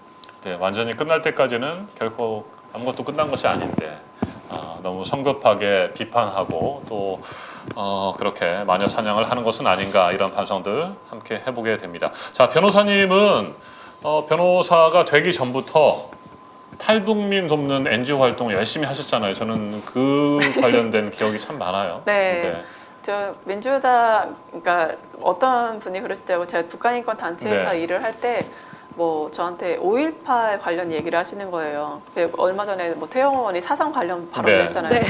5.18이 빨갱이들이 북한 빨갱이가 내려와서 한 거다라고 하시길래 북한 빨갱이 어디서 그런 북한에서 그런 교육을 하셨나 했더니 아니 국정원에서 그렇게 교육 받았다고 하시더라고요. 그러니까 상당수는 남한에서 잘못된 교육이나 주입식 어떠한 정보로 인해서 그런 왜곡된 역사관을 가지고 있는 것을 좀 확인할 수 있었는데 저는 이제 제가 원래 동남아에서 사창가에서 일하는 아이들을 구출하는 일을 하다가 이제 북한 소녀들이 사창가에 팔려온 그러셨군요. 거를 발견을 하고 이제 그때부터 외국 친구 말이 가장 결정적이었죠. 네. 왜 남한 사람들은 멋있어 보이는 국제기구 아프리카 이런 건 하는데 왜 가까운 북한 사람들은 안 도와줘? 이 말이 좀 충격이었던 것 같아요. 그때부터 그래 나 남한 사람인데 나라도 도와야지 하고 북한 인권 단체에서 그때 당시로는 남한 사람은 좀 유일하게 단체에서 도왔던 것 같습니다. 아 그렇습니까? 동남아라고 하면 주로 뭐 어떤 나라에서 주로 활동을 메콩강 하신 거예요? 유역인데요. 이쪽에 인도부터 시작해서 네. 뭐 라오스, 태국, 말레이시아 이제 그 메콩강을 중심으로 하는 국가들이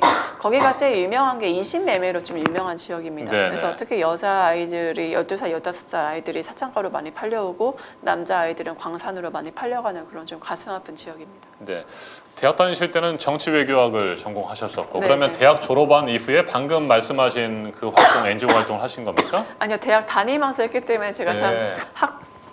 학교에서도 그래서 저의 네. 다니는지도 잘 모르는 친구들이 되게 많은 게 아, 학교 수업을 그러셨군요. 다 몰아서 듣고 NGO에서 네. 일을 하고 그렇게 했기 때문에 그리고 또 이제 거기서 일을 하다가 저도 이제 여성으로서 좀 인권 요린을 당하게 되니까 우리가 선택하지 않은 고향이나 우리가 선택하지 않은 그 성별로 인해서 이렇게 차별받는 사람이라는 게 저랑 북한에서 오신 여성분들 공통점이더라고요. 그래서 네. 그분들 특히 이제 법적으로 활동가들은 많아졌는데 법적으로 도와주시는 분들은 없어서 그냥 저는 제 자신을 단무지라고 하고 단순 무식 지랄이라고 하거든요.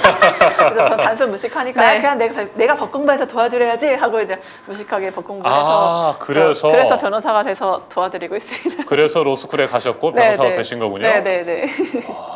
댓글에 낙신부님이 네. 허니영 카페에 올렸는데 혹시 특전사복 입고 5.18 조문관 인간들 보셨나요? 아 봤었죠. 그리고 꼭 소개해 주셨으면 네. 좋겠어요. 네. 특전사복 입고 5.18 조문이라뇨. 맞아요. 저희가 사실은 알아주셨어요. 어제 소개를 준비했었죠. 해드리려고 준비를 했었잖아요. 정말 이 5.18 네. 특전사복 입고 이번에 처음으로 공식 행사에 참여하는데 변호사님 어떻게 보셨어요?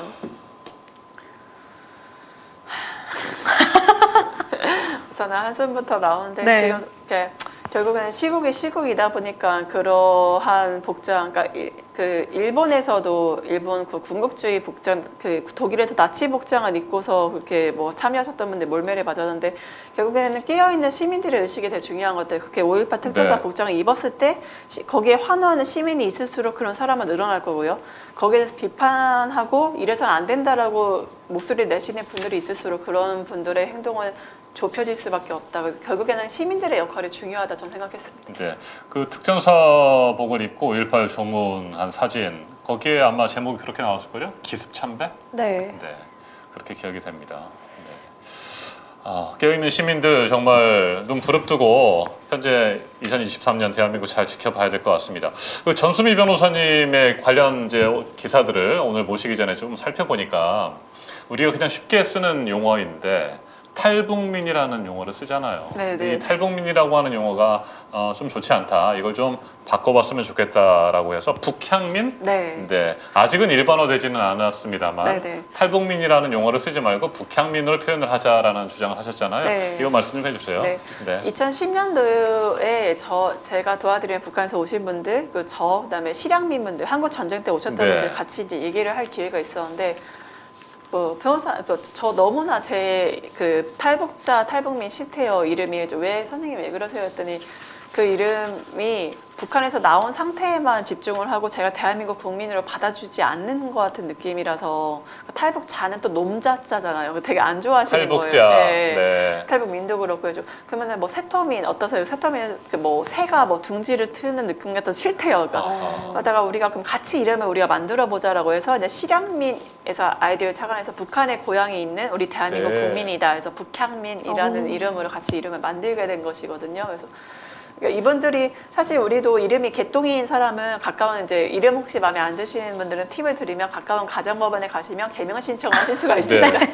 그런 식으로 그 탈북자, 탈북민 본인이 원하지 않는 이름으로 계속 불려지는 것들에 대해서 우리가 그 본인이 원하는 이름을 불려주는 그 사람에 대한 진짜 그럼요. 배려가 아닌가라고 네. 해서 저는 그때 2010년 이후부터 북향민이라는 이름으로 부르고 있고 그렇군요. 법무부나 통일부의 제안을 열심히 하고 있지만 아직까지는 받아주시지 않네요. 예전에는 그 이름을 바꾸는 개명 신청하면 뭐 절차가 좀 복잡했다라고 기억되는데 아, 요즘은 지금도 어떻습니까? 복잡해요. 지금도 그래요? 왜냐하면 개명을 하는 이유가 여러 가지. 특히 북한에서 오신 분들은 개명을 많이 하세요. 왜냐하면 중국에서 공안에게 잡혔던 기억들이 많아서 굉장히 신분이 노출될까봐 개명하시는데 네. 문제는 남한에서 좀 죄를 저지르시고 개명 신청하고 성형수술 하시는 분들이 좀 있으세요. 그러니까 대부분 좀 죄와 연관이 되다 보니 이 개명 신청을 좋은 의도로, 그러니까 이름이 개똥이라서 하시는 분인데 이제 그러니까 이유서를 잘 써야 돼요. 네. 이유서를 그냥 친구들이 놀려서요 하면 잘 아. 인용 안 해주고 내가 이 이름으로 해서 어떻게 사회적으로 많은 피해를 보고 있고 정신적 스트레스를 받고 있는지를 잘 이렇게 소명 사유를 써주시면은 이제 판사님께서 판단을 하시고 개명 허락을 해주십니다. 아 그러니까 뭔가 입증하기 위한 관련 자료나 증언이 네, 필요한 있으면 건 좋죠. 아닙니까? 그러니까 증언까지 있으면 네. 좋죠. 워낙 옆에 친구가 이 친구가 이렇게 이 정말 이름으로 인해서 힘들어했다. 많은 고통을 받고 있다라고 해주면 사실 네. 더 좋죠. 네. 그렇군요. 자, 특히 관심을 가지고 계시는 분야가 인권 분야 중에서도 여성 인권. 인권 사각지대 네. 끝에 놓여 있다라고 하는 표현.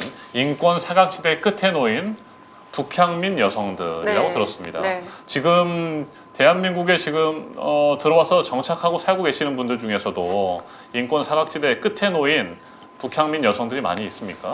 저는 제가 상담 네. 받으면서 사각지대에 계시다고 느꼈던 게 제가 제 마음에 민주당에 당직을 맡게 된 결정적인 계기가 변호사님 민주당 우리 버렸잖아요라는 그 말이 너무나 죄송했었어요. 아, 그 여성분들이 그런 말씀하셨어요? 네, 민주당 우리 버렸잖아요. 그 말이 너무나 가슴이 아프고 절대 버리지 않았고 민주당도 정말 여자분들, 여성분들 인권, 여성 장애인 여러 가지 있지만 우리는 버렸다라는 그거를 바꿔주고 싶어서 제 당직을 맡게 된 게 있었거든요. 그래서 그 말이 너무 가슴이 아팠고 특히 상담을 받다 보면은 이분들은 눈 떠봤는데 북한이고 태어난 곳이 눈 떠봤는데 여자로 태어났는데 그 이유만으로 북한에서 태어난 여자라는 이유만으로 되게 많은 차별과 멸시를 남한에서 당하시거든요. 좀 오죽하면 뭐 지도자 욕해봐라부터 시작해서 너 간첩 아니냐 뭐 여러 가지 오해도 당하시고 여자라는 이유로 좀 많은 성적인 유린도 많이 당하시고 제일 가슴 아팠던 케이스는 최근에 대부분 북한에서 경력을 인정 안 해주시거든 남한에서. 네. 그러니까 이분이 뭐 김일성 종합대학 교수를 하시든지 변호사를 하시든지 검사를 하시든지 뭐 상관없이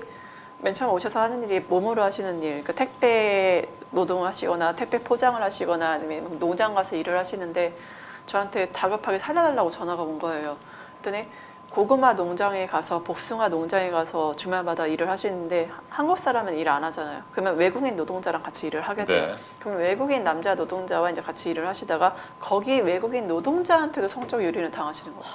오. 그러니까 우리나라에서 외국인 노동자도 정말 많이 열악하다고 알고 있고 우리가 보호해야 될 사람이라고 난민도 마찬가지인데 그렇게 열악하신 분들한테 또 성적 유린이나 그런 폭행이나 많은 피해를 또 당하시는 게 북한에서 오신 여성분들이기 때문에 저는 정말 우리나라의 인권의 사각지대 중에 사각지대에 계신 분들이 아닌가라고 생각을 하고 네, 온 마음을 다해서 지원하고 있습니다. 그래서 인권 사각지대 끝에 놓인 북향민 여성들이라는 표현을 쓰신 거군요. 네. 근데 또 최근에 가슴 아팠던 건 제가 거의 3년 동안 재판을 끌었던 게 군 정보사령부 군인들이 이 여자분은 북한의 과학 기술자셨어요. 그래서 이 여자분한테 북한의 기술에 대해서 정보를 캐내기 위해 군인들이 접근을 했죠. 하고 나서 이제 성적인 유린도 1년 넘게 성착취를 하셨거든요. 그래서 근데 문제는 그 그루밍 성범죄라서 이거를 입증하는 게 쉽지 않아서 이제 네. 무죄가 나왔는데 그렇죠. 최근에 기사가 떴어요. 네. 근데 이거에 대해서 저는 그래도 이분들이 이 가해 남성들이 성착취를 한 건 맞으니까 그래서 재판부에서도 그루밍 성범죄가 입증이 어려워서 무죄가 나오는 것 니네가 잘해서 나오는 게 아니다라고 경고를 했거든요. 했는데 윤석열 정부의 군에서는 어떤 행위를 했냐면 이분들을 다 복직시켰습니다. 그것도 이 사람들이 가해 행위를 했던 그 정보사령부 그 자리에 복직을 시켰거든요. 저는 너무 놀랐어요. 이게 바로 윤석열 정부의 성인지 감수성인가? 어떻게 본인들이 탈북 인권 중요시 한다면서요. 탈북민 인권 그래서 서욱 장관이나 서훈 차장님 계속 문제 됐을 때 탈북민 인권이 얼마나 중요한데 걔네들을 계속 북한에 보내냐라고 얘기하셨잖아요.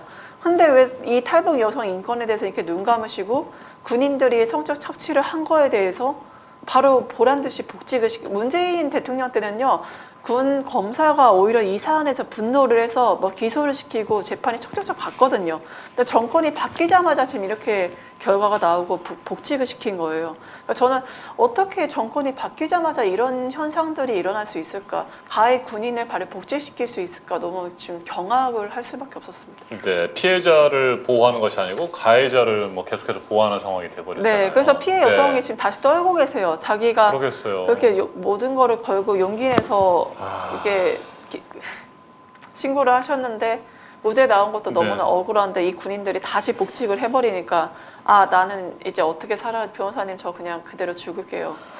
정말요? 제가 어떻게 살겠습니까? 제가 선생님 제발 제가 어떻게 했는지 뭐든지 혜택을 제발 조금만 기다려주시라고 하루하루 지금 매달리고 있습니다. 대한민국으로부터 전혀 보호를 받지 못하고 있다 이런 생각을 하시는 거군요. 자기를 가해한 군인들을 복직시킨 대한민국이니까 이 여성분에게는 더 이상 희망이 없죠. 네, 2020년에는 또 그 북향민 여성의 신변을 보호하던 경찰관의 성폭행 관련 사건이 있었잖아요. 네네. 이것도 대변을 하셨었는데 그 사건은 어떻게 정리가 됐습니까? 그 사건도 이제 그러니까 이 정보사령부 네. 군인과 경찰의 공통점이 있어요. 둘 다 법을 잘 아는 경찰과 군인이잖아요. 그래서 저희가 너무 힘들었던 게 피해자 휴대폰을 가져가서 다 지우고 본인들이 가져가고 새로운 휴대폰을 사주는 거예요. 그러니까 한마디로 증거인멸을 그러니까 본인들이 하나도 그거를 뭔가 나중에 법적으로 받을 만한 모든 증거를 다 없앤 거예요. 네. 휴대폰 가져가 버렸으니까.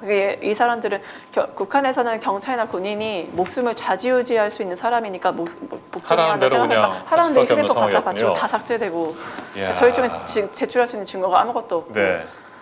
군 검찰은 이 군인이 몰래 녹음한 성관계 파일을 저희 앞에서 틀어주고 2차 가해를 하고 이제 거의 넋이 나가셨었거든요. 그러니까 정말 성인지 감수성 없는 군 검찰이었고 성인지 감수성 없는 지금 현 정부이기 때문에 복직시키고 경찰도 마찬가지로 오죽하면 보수 정권에서 북한 이탈 주민의 아버지라고 해서 표창까지 받았던 사람이에요. 받았던 사람이 이 탈북 여성한테 그런 성유린 행위를 했던 거고요. 그래서 네. 또 증거 다 가져가고 해서 오히려 이 여자분하고 저를 정권 바뀌자마자 무고죄로 고소를 해서 제가 바로 그 대선에서 패배한 다음에 경찰 조사 받고 왔습니다. 네. 그러면 그 사건도 지금 아직 끝나지 않은 겁니까? 네, 진행되고 있습니다. 이렇게 법이 오남용되고 윤석열 정부에서 가장 강요하는 게 법과 원칙이라는 단어잖아요. 공정과 산식. 윤석열 대통령이 굉장히 강조하고 있는데 이렇게 법을 잘 알고 법을 배웠던 사람들이 법을 이용해서 오남용하고 있는 이러한 행태가 일어난 근본적 원인은 변호사님 뭐라고 생각하세요?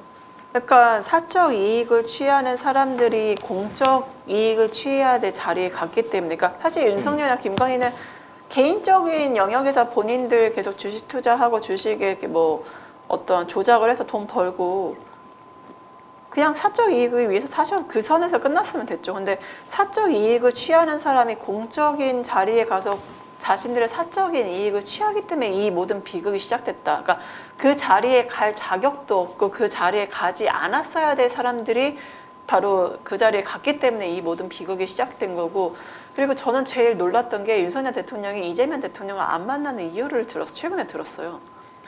뭐라고 하던가요?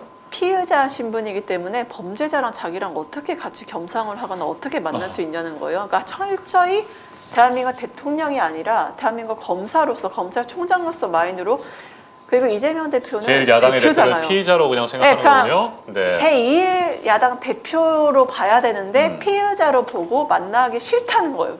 그러니까 한마디로 이 로직, 머리의 브레인 로직 자체가 철저히 검사이기 때문에 대통령은 그렇게 하면 안 되는 자리거든요. 통합이라든가 미래로 나아가야 되는 자리인데 보복과 분노의 힘을 이용해서 차별과 혐오를 야기하고 그거를 원동력으로 지금 국정을 이끌어 나가고 있는 정말 비극적인 상황이 지속되고 있습니다. 네.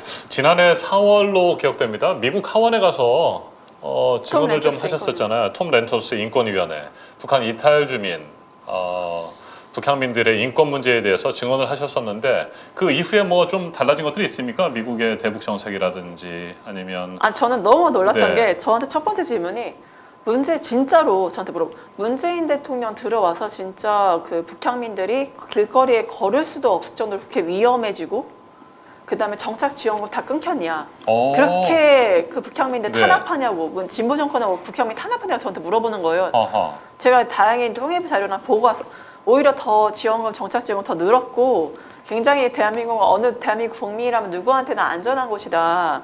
이게 진보 정권이라고 해서 북한에서 오신 분들을 탄압하고 절대 왜냐면 인권만 하나 출신이기 때문에 그거 불가능하다라고 네. 제가 말씀을 드렸는데 지금 어떻게 생각하냐면 미국 세상에 민주당 의원이 그렇게 물어봤거든요. 그러니까 민주당이든 공화당 의원 상관없이 그분들 생각에는 진보 정권은 그 북향민들을 탄압하고 북한 인권 얘기 안 하는 그런 정권. 그러니까 인권 탄압하는 그런 정권으로 생각을 하는 거예요. 그런 잘못된 정보를 어디서 얻었을까요? 대부분 그거를 오래전부터 10년, 20년부터 커넥션이 그 약간 저는 정치화된 북향미라 얘기하고 정치화된 탈북미라 얘기하는데 정치화된 분들이 두 가지 이유가 있어요. 북한의 체제에서 비판을 하면 네. 후원금이 나오죠. 그리고 두 번째는 간첩으로 오해를 안 받을 수 있죠. 그러한 이유로서 간첩을 오해받기 싫어서 일부러 오버해서 북한을 욕하고 싶지 않은 욕하는 사람. 아니면은 북한을 욕하고 체제 비판하고 지도자 비판을 하면 후원금이 나오니까 하는 사람. 네, 첫 번째 같은 경우는 정치화된 저는 탈북민이라 얘기를 하는데 정치화된 탈북민들 후원금을 받기 위해서 그렇게 미국에서도 그런 얘기를 하고 네. 실제로 자신이 실제 그러지도 않는데 지금 문재인 대통령이 나 때문에 나 위험하고 우리 가족 망명해야 된다라고 망명 신청까지 하신 분을 봤거든요. 근데 망명 신청을 하려면 그 살고 있는 지역에서 굉장히 생존이 위험해야 되고 명백하고 현존하는 위험이 있어야 돼요. 그러니까 그거를 이제 거짓말을 하신 거죠. 그러니까 그런 것들 쌓이니까 진보도 사실 잘못한 게 네트워크가 없어요. 미국 의회랑. 지속적인 네트워크가 없었기 때문에 한쪽 말만 계속 듣다 보니까 10년, 20년 듣다 보니까 거기 그 말을 진짜로 믿고 계시더라고요. 그래서 그게 아니다라고 강력하게 좀 말씀을 드리고 저한테 그리고 또 하나 질문이 충격적이었죠. 그 문재인 대통령이 지금 세상에 표현의 자유를 억압하면서 대북 전단법을 만들어서 하고 있는데 그러면 이렇게 표현의 자유 같은 기본권을 억압하는 법을 또 만든 게 있냐 저한테 물어보는 거예요. 네. 제가 뭐라고 얘기했는지 아세요? 대북 네, 전단- 있습니다. 네. 국가보안법입니다. 이 국가보안법이야말로 바로 표현의 자유뿐만 아니라 뭐 양심의 자유, 사상의 자유, 그다음에 사형까지 존재하는 그런 국악모도한 법이다라고 얘기했더니 그쪽 보수 쪽 패널로 오신 분들이 한마디도 못 하시더라고요. 그때 대북 전단이 한참 뭐 시끄러울 때였는데 대북 전단 살포에 대해서는 강하게 반대 입장을 네. 나타내신 거잖아요. 왜냐하면 네. 저 그 실제 대북 전단 살포를 했더니 저한테 뭐 전화가 오고 찾아오셔서 변호사님 큰일 났어요. 왜요? 지금 김 여장 부부장 굉장히 화가 나서 탈북자 색출 작업을 북한에서 한다는 거예요. 그 대북 전단 때문에. 왜냐하면 북한은 면역력이 굉장히 약하거든요. 그러니까 이 코로나 관련한 그러니까 이 대북 전단 누가 보내는지 모르잖아요. 그럼 코로나 걸린 사람이 그걸 보내면 코로나 균이 들어온 북한 전멸이에요. 네. 면역력 너무 약해서. 그러니까 누가 보낸지도 모르고 또 그리고 일부 북향민 탈북민들 단체에서는 코로나 확진자의 휴지나 마스크를 모읍니다. 이런 그 게시판에 글이 올라왔어요. 왜냐하면 그 전단에 실어서 네. 보내려고. 북한 붕괴시키고 우리가 북한 통일시키자. 이런 걸 저도 아는데 부부장을 몰랐을까요? 그렇기 때문에 탈북자 색출자가 왜 하냐면 북한에서 탈북을 하면요 가족들이 거짓 신고를 합니다. 실종 신고를 하거나 사망 신고를 하거든요. 그래서 실종 신고 사망으로 돼 있었는데 진짜 니네 가족이 실종한 게 맞고 사망한 게 맞은지 색출을 하겠다. 만약에 탈북을 했으면 너희 가족 다 우리 가만두지 않겠다고 탈북자 색출 작업이 일어나니까 변호사님 클리어서 저 때문에 제가 탈북해서 저희 가족도 다 죽게 생겼다고. 네. 이 그 대북 전단 때문에 그 북한 당국이 굉장히 민감해지니까. 그래서 오히려 북한에 있는 가족들이 더 위험해진 상황이 초래를 한 거죠. 그래서 저는 그리고 실제로 대북 전단을 날려봤거든요. 날려봤는데 대북 전단을 국방부에서 날린 이유는 타이머도 있고 풍향을 다 계속해서 딱 타이머로 딱 터트려요. 민간에서 그런 기술이 없어요. 그냥 날리는 거예요. 대부분 다 DMZ에 떨어져요. 그리고 쌀을 페트병에 넣어서 하는데 그것도 저는 기적을 봤죠. 바다에서 쌀을 낚는 기적. 어부분이 저한테 보여주시는데 막 어망을 올리는데 그 페트병에 북한에 보낸다는 그 페트병이 쌀이 가득 담아서 계속 어망에 올라오는 거예요. 북한에 가지도 않고 계속 아 이게 바다에서 쌀을 낚는 기적을 보여주시려고 북한에 쌀을 보내셨구나 이런 생각을 했고 실제 북한은 사실 거의 도달하지 못한다. 기술적인 측면이 많이 미흡하기 때문에 그리고 내용도 이런 A4 용지 투명 비닐 여러분들 그 마트 가시면 반투명 비닐 있잖아요. 거기에 여기 이거 글씨 큰데 2포인트 사이즈 참깨 사이즈로 써 있어요. 거기에 네. 유인책으로 달러를 넣어요. 근데 저는 당연히 그 달러가 진짜인 줄 알았더니 북한에서 받아보시면 저한테 항의하는 거예요. 아 남조선 사람들 쪼잔합니까? 왜 쪼잔해요? 아니 보내줄 거면 진짜로 보내줘도 뭐 가짜 1달러를 보내줬다고. 저는 당연히 가짜였어요? 진짜인 줄 알았는데 저도 그렇게 알고 받아보신 있었는데? 분이 가짜를 그죠? 저뭐 아니 이 양이 가짜 보낼 거면 100달러를 좀 가짜 돈 보내주면 자기네들 쓸 수 있다고. 아 그게 북한에서 써요? 그러니까 북한 장마당에서 그 50%로 사용해. 그러니까 1달러 보내면 0.5달러로 그게 사용이 된대요. 그러니까 만약에 우리가 100달러를 가짜 돈을 보내면 50달러로 반절로 사용된대요. 아 가짜 돈을? 네, 그러니까 이 그 보냈던 탈북민 단체가 그 가짜 돈이 장마당에 사용되는 걸 아니까 그걸 가짜 돈 만들어서 보냈던 거예요. 아 위조 화폐라는 것을 알면서도 누군가를 또 속이는데 위조 화폐를 쓰려고 장마당에서 절반 통용이 가격으로 되거든요. 산다. 절반 가격으로. 그것도 그래서 내가 보냈던 돈이 가짜 달러였고 그것도 너무 충격이었고 그래서 그런 그랬구나. 것들을 증언을 했더니 이제 미 의회에서 난리가 났죠. 네, 맞아요. 그래서 대북 전단 살포에 대해서도 반대의 뜻을 분명히 하셨었고 지난해 12월 26일에 북한의 무인기가 우리 영공을 침범해서 넘어왔잖아요. 뭐 그 중에 한 대는 용산 대통령실 비행 금지 구역까지 침범을 했었고 이런 일이 벌어지고 사실은 뭐 이걸 막지 못한 윤석열 정권 국방부에 큰 책임이 있습니다만 윤석열 대통령은 압도적으로 우월한 전쟁을 준비해야 한다. 뭐 이런 식의 말을 해서 한반도의 뭐 긴장을 고조시켰습니다. 네. 이와 관련해서 뭐 다양한 칼럼을 통해서 또 비판을 하셨더라고요. 네, 윤석열 대통령의 가장 큰 문제가 뭐 물론 진보도 그렇지만 저는 인권과 평화가 네. 같이 가야 된다고 보거든요. 근데 진보는 북한 인권 측면이 좀 약했고 지금 정권은 평화가 좀 약해요. 그러니까 한마디로 북한에 대해서 우리가 강대강으로 하면요. 제일 좋아할 거는 북한입니다. 지금 윤석열 정부는 누구보다도 북한에 대한 최고의 협력자예요. 이렇게 네. 하시면 북한으로서 어떻게 할 수밖에 없냐. 계속 러시아와 중국과의 공조를 더 강화해서 본인이 원하는 거 얻어낼 수밖에 없다. 그러면 한국과 미국과 일본이 같이 공조를 하면 좋느냐? 그것도 아니죠. 왜냐하면 여러분들 미국과 우리는 만 킬로 이상 떨어져 있습니다. 한반도에서 전쟁이 나면 2017년도에 폼페이오 책에도 나오잖아요. 그때 트럼프가 지시를 내렸던 게 우리 핵 북한에 쏘자. 언제든지 미국의 통수권자가 결단을 하면 한반도는 전쟁이 날 수 있는 휴전 상태예요. 가장 큰 피해자는 바로 우리 국민입니다. 근데 그거를 생각 안 하고 우리도 북한이 이렇게 하니까 우리도 한다? 윤석열 대통령이 이렇게 강으로 나가기 때문에 북한도 지금 강으로 나가는 거거든요. 그래서 강대강으로 하면 우리 모두가 다 자멸이고 죽는 거기 때문에 정말 진심으로 국민을 생각한다면 예전에 이승만 대통령처럼 도망가고 싶지 않으시면 정말 이런 행보는 멈추셔야 됩니다. 네. 기회가 안 돼요. 근데 사실은 윤석열 대통령이 이재명 당대표를 잠재적 피의자로 생각한다고 했는데 네, 그러니까 안 만난다고. 저는 궁금한 게 본인 와이프도 가장 혐의가 명백한 주가 조작의 혐의를 갖고 있는 사람이잖아요. 그런데 어쩜 그렇게 피해자와 결혼해서 당당하게 부부로 사는지 저는 이해가 안 가요. 아니 왜냐하면 윤석열 대통령을 만든 게 바로 김건희니까요. 왜냐하면 윤석열 검사는 점사로도 굉장히 좌천되는 위치에도 여러 번 네. 있었는데 아시지만 김건희 여사나 장모님은 80억, 250억 돈이 자산이고 검사 안에서는요 돈이 있어야 돼요. 왜냐하면 돈이 대부분 처가가 돈이 있는 사람 결혼을 많이 하는 이유가 우선 수사팀이 있는데 수사팀에 밥을 먹이면서 일을 해야 수사 성과가 나오고 성과가 자기 영전하는 수단이 돼요. 네. 그러니까 한마디로 돈이 있으면 수사의 결과가 확실히 좋아요. 수사팀에 밥 먹이면서 일을 시켜야 되니까. 그러니까 자기의 와이프가 자신의 검찰총장도 만들어준 굉장히 혁혁한 공에 있고 대통령까지 만들었으니까 거기에 대해서 저는 영적인 의지까지 한다는 말까지 들었기 때문에 지금 이러는 것도 이해가 가고 그렇기 때문에 지금 자신에 대한 비판은 어느 정도 수용하는데 거기에 김건희 여사에 대한 비판이 들어간다 그럼 거기에 굉장히 영린처럼 반응을 해서 검찰총장일 때 일반 검사일 때 검사들 사이에서 불문율이 있었어요. 절대로 윤석열 검사의 와이프 얘기는 하지 않는 거. 만약에 와이프 얘기 한 사람은 그 다음날 안 보여. 오? 이거는 그래서 검사들 사이에서는 정말 너무나 유명한 일화예요. 절대로 와이프 얘기 하면 안 돼.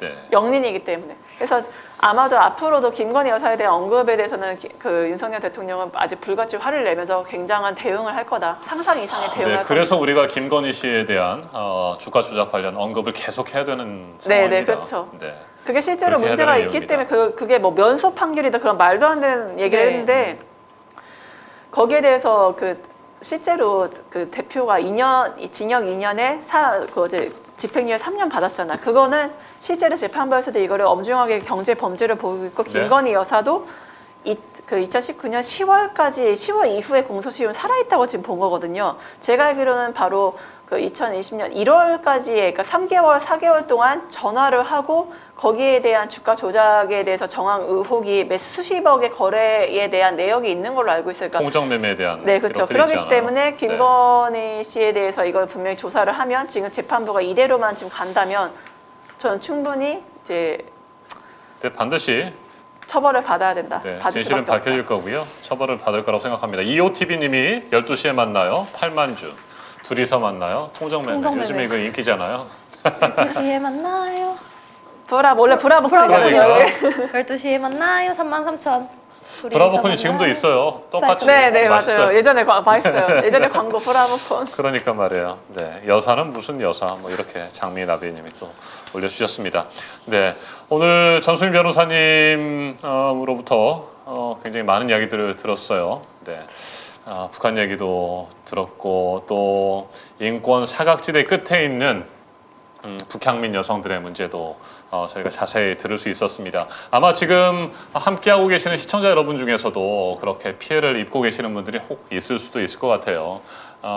현재 대한민국 윤석열 정부가 지켜주지 못하고 있는 인권 사각지대에 계신 분들, 그분들 정말 민주당이 관심을 가지고 또 전소민 변호사님도 관심 갖고 보호를 좀 해주셔야 될 것 같습니다. 끝으로 그런 피해를 입고 계시는 여성, 또 북향민 여성이 계신다고 한다면 어떻게 하면 도움을 받을 수 있는지 좀 말씀을 해주시겠습니까? 네, 네이버나 뭐 구글이나 굿로이어스 공익제보센터를 검색하시면 전화번호랑 홈페이지가 나오거든요. 그래서 거기 통해서 언제든지 상담 신청해 주시면은 저는 이제 사실 북한에서 오신 분들, 북향 여성분들 돕기 위해서 변호사가 된 거기 때문에 수임료를 전혀 받지 않고 제가 아르바이트해서 소송 실비를 대가면서 지금 그 10년째 프로보노로 이렇게 도와드리고 있습니다. 그렇기 때문에 절대 돈이 없다고 뭐 이렇게 좌절하지 마시고 제가 열심히 온 마음을 다해서 지원 드리고 있으니까요. 그 힘드신 분들 편하게 연락 주십시오. 네. 기다리겠습니다. 굿로이어스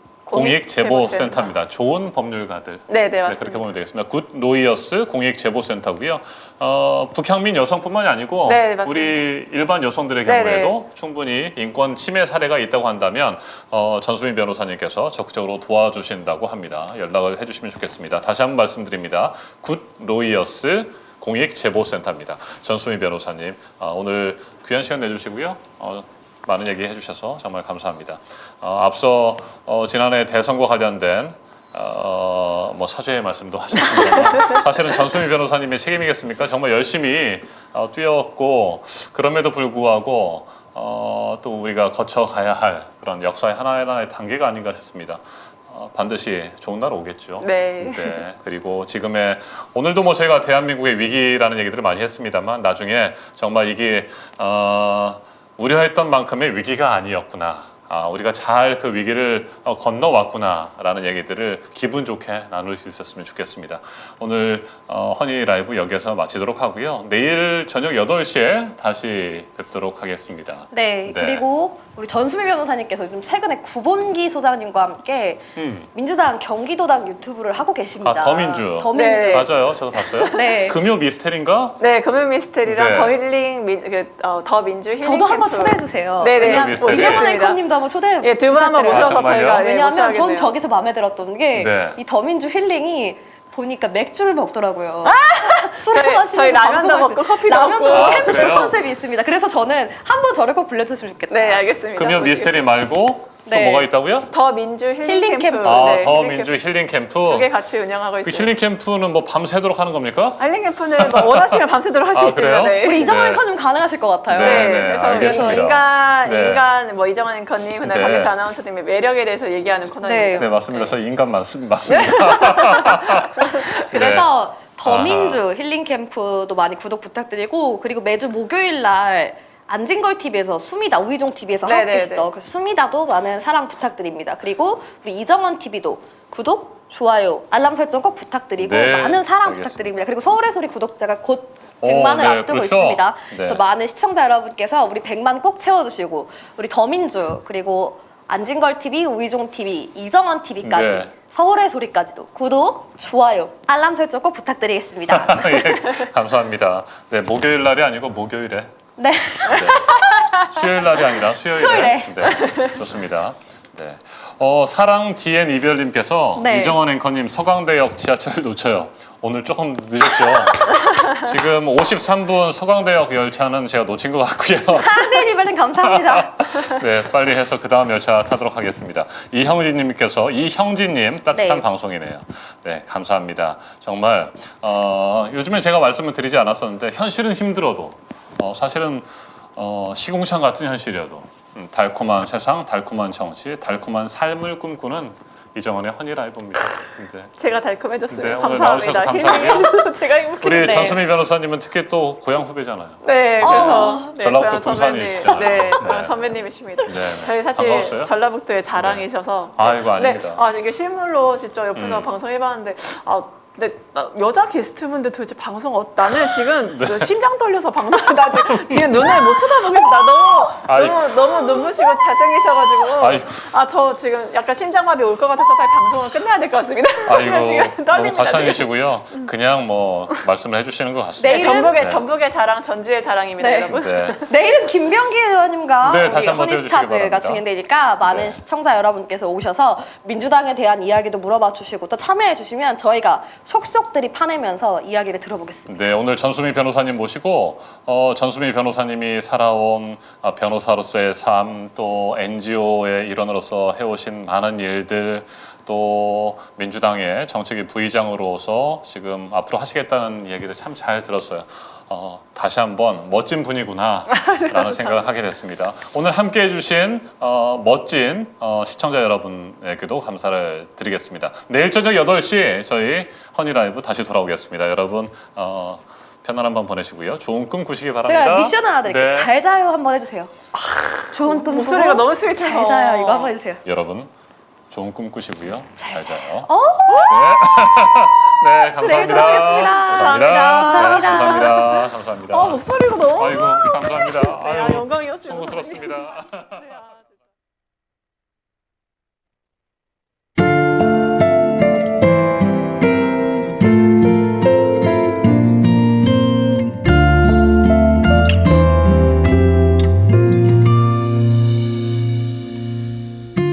그대여 눈물을 가져요 나 그대 곁에 있어요 수많았던 기억들 속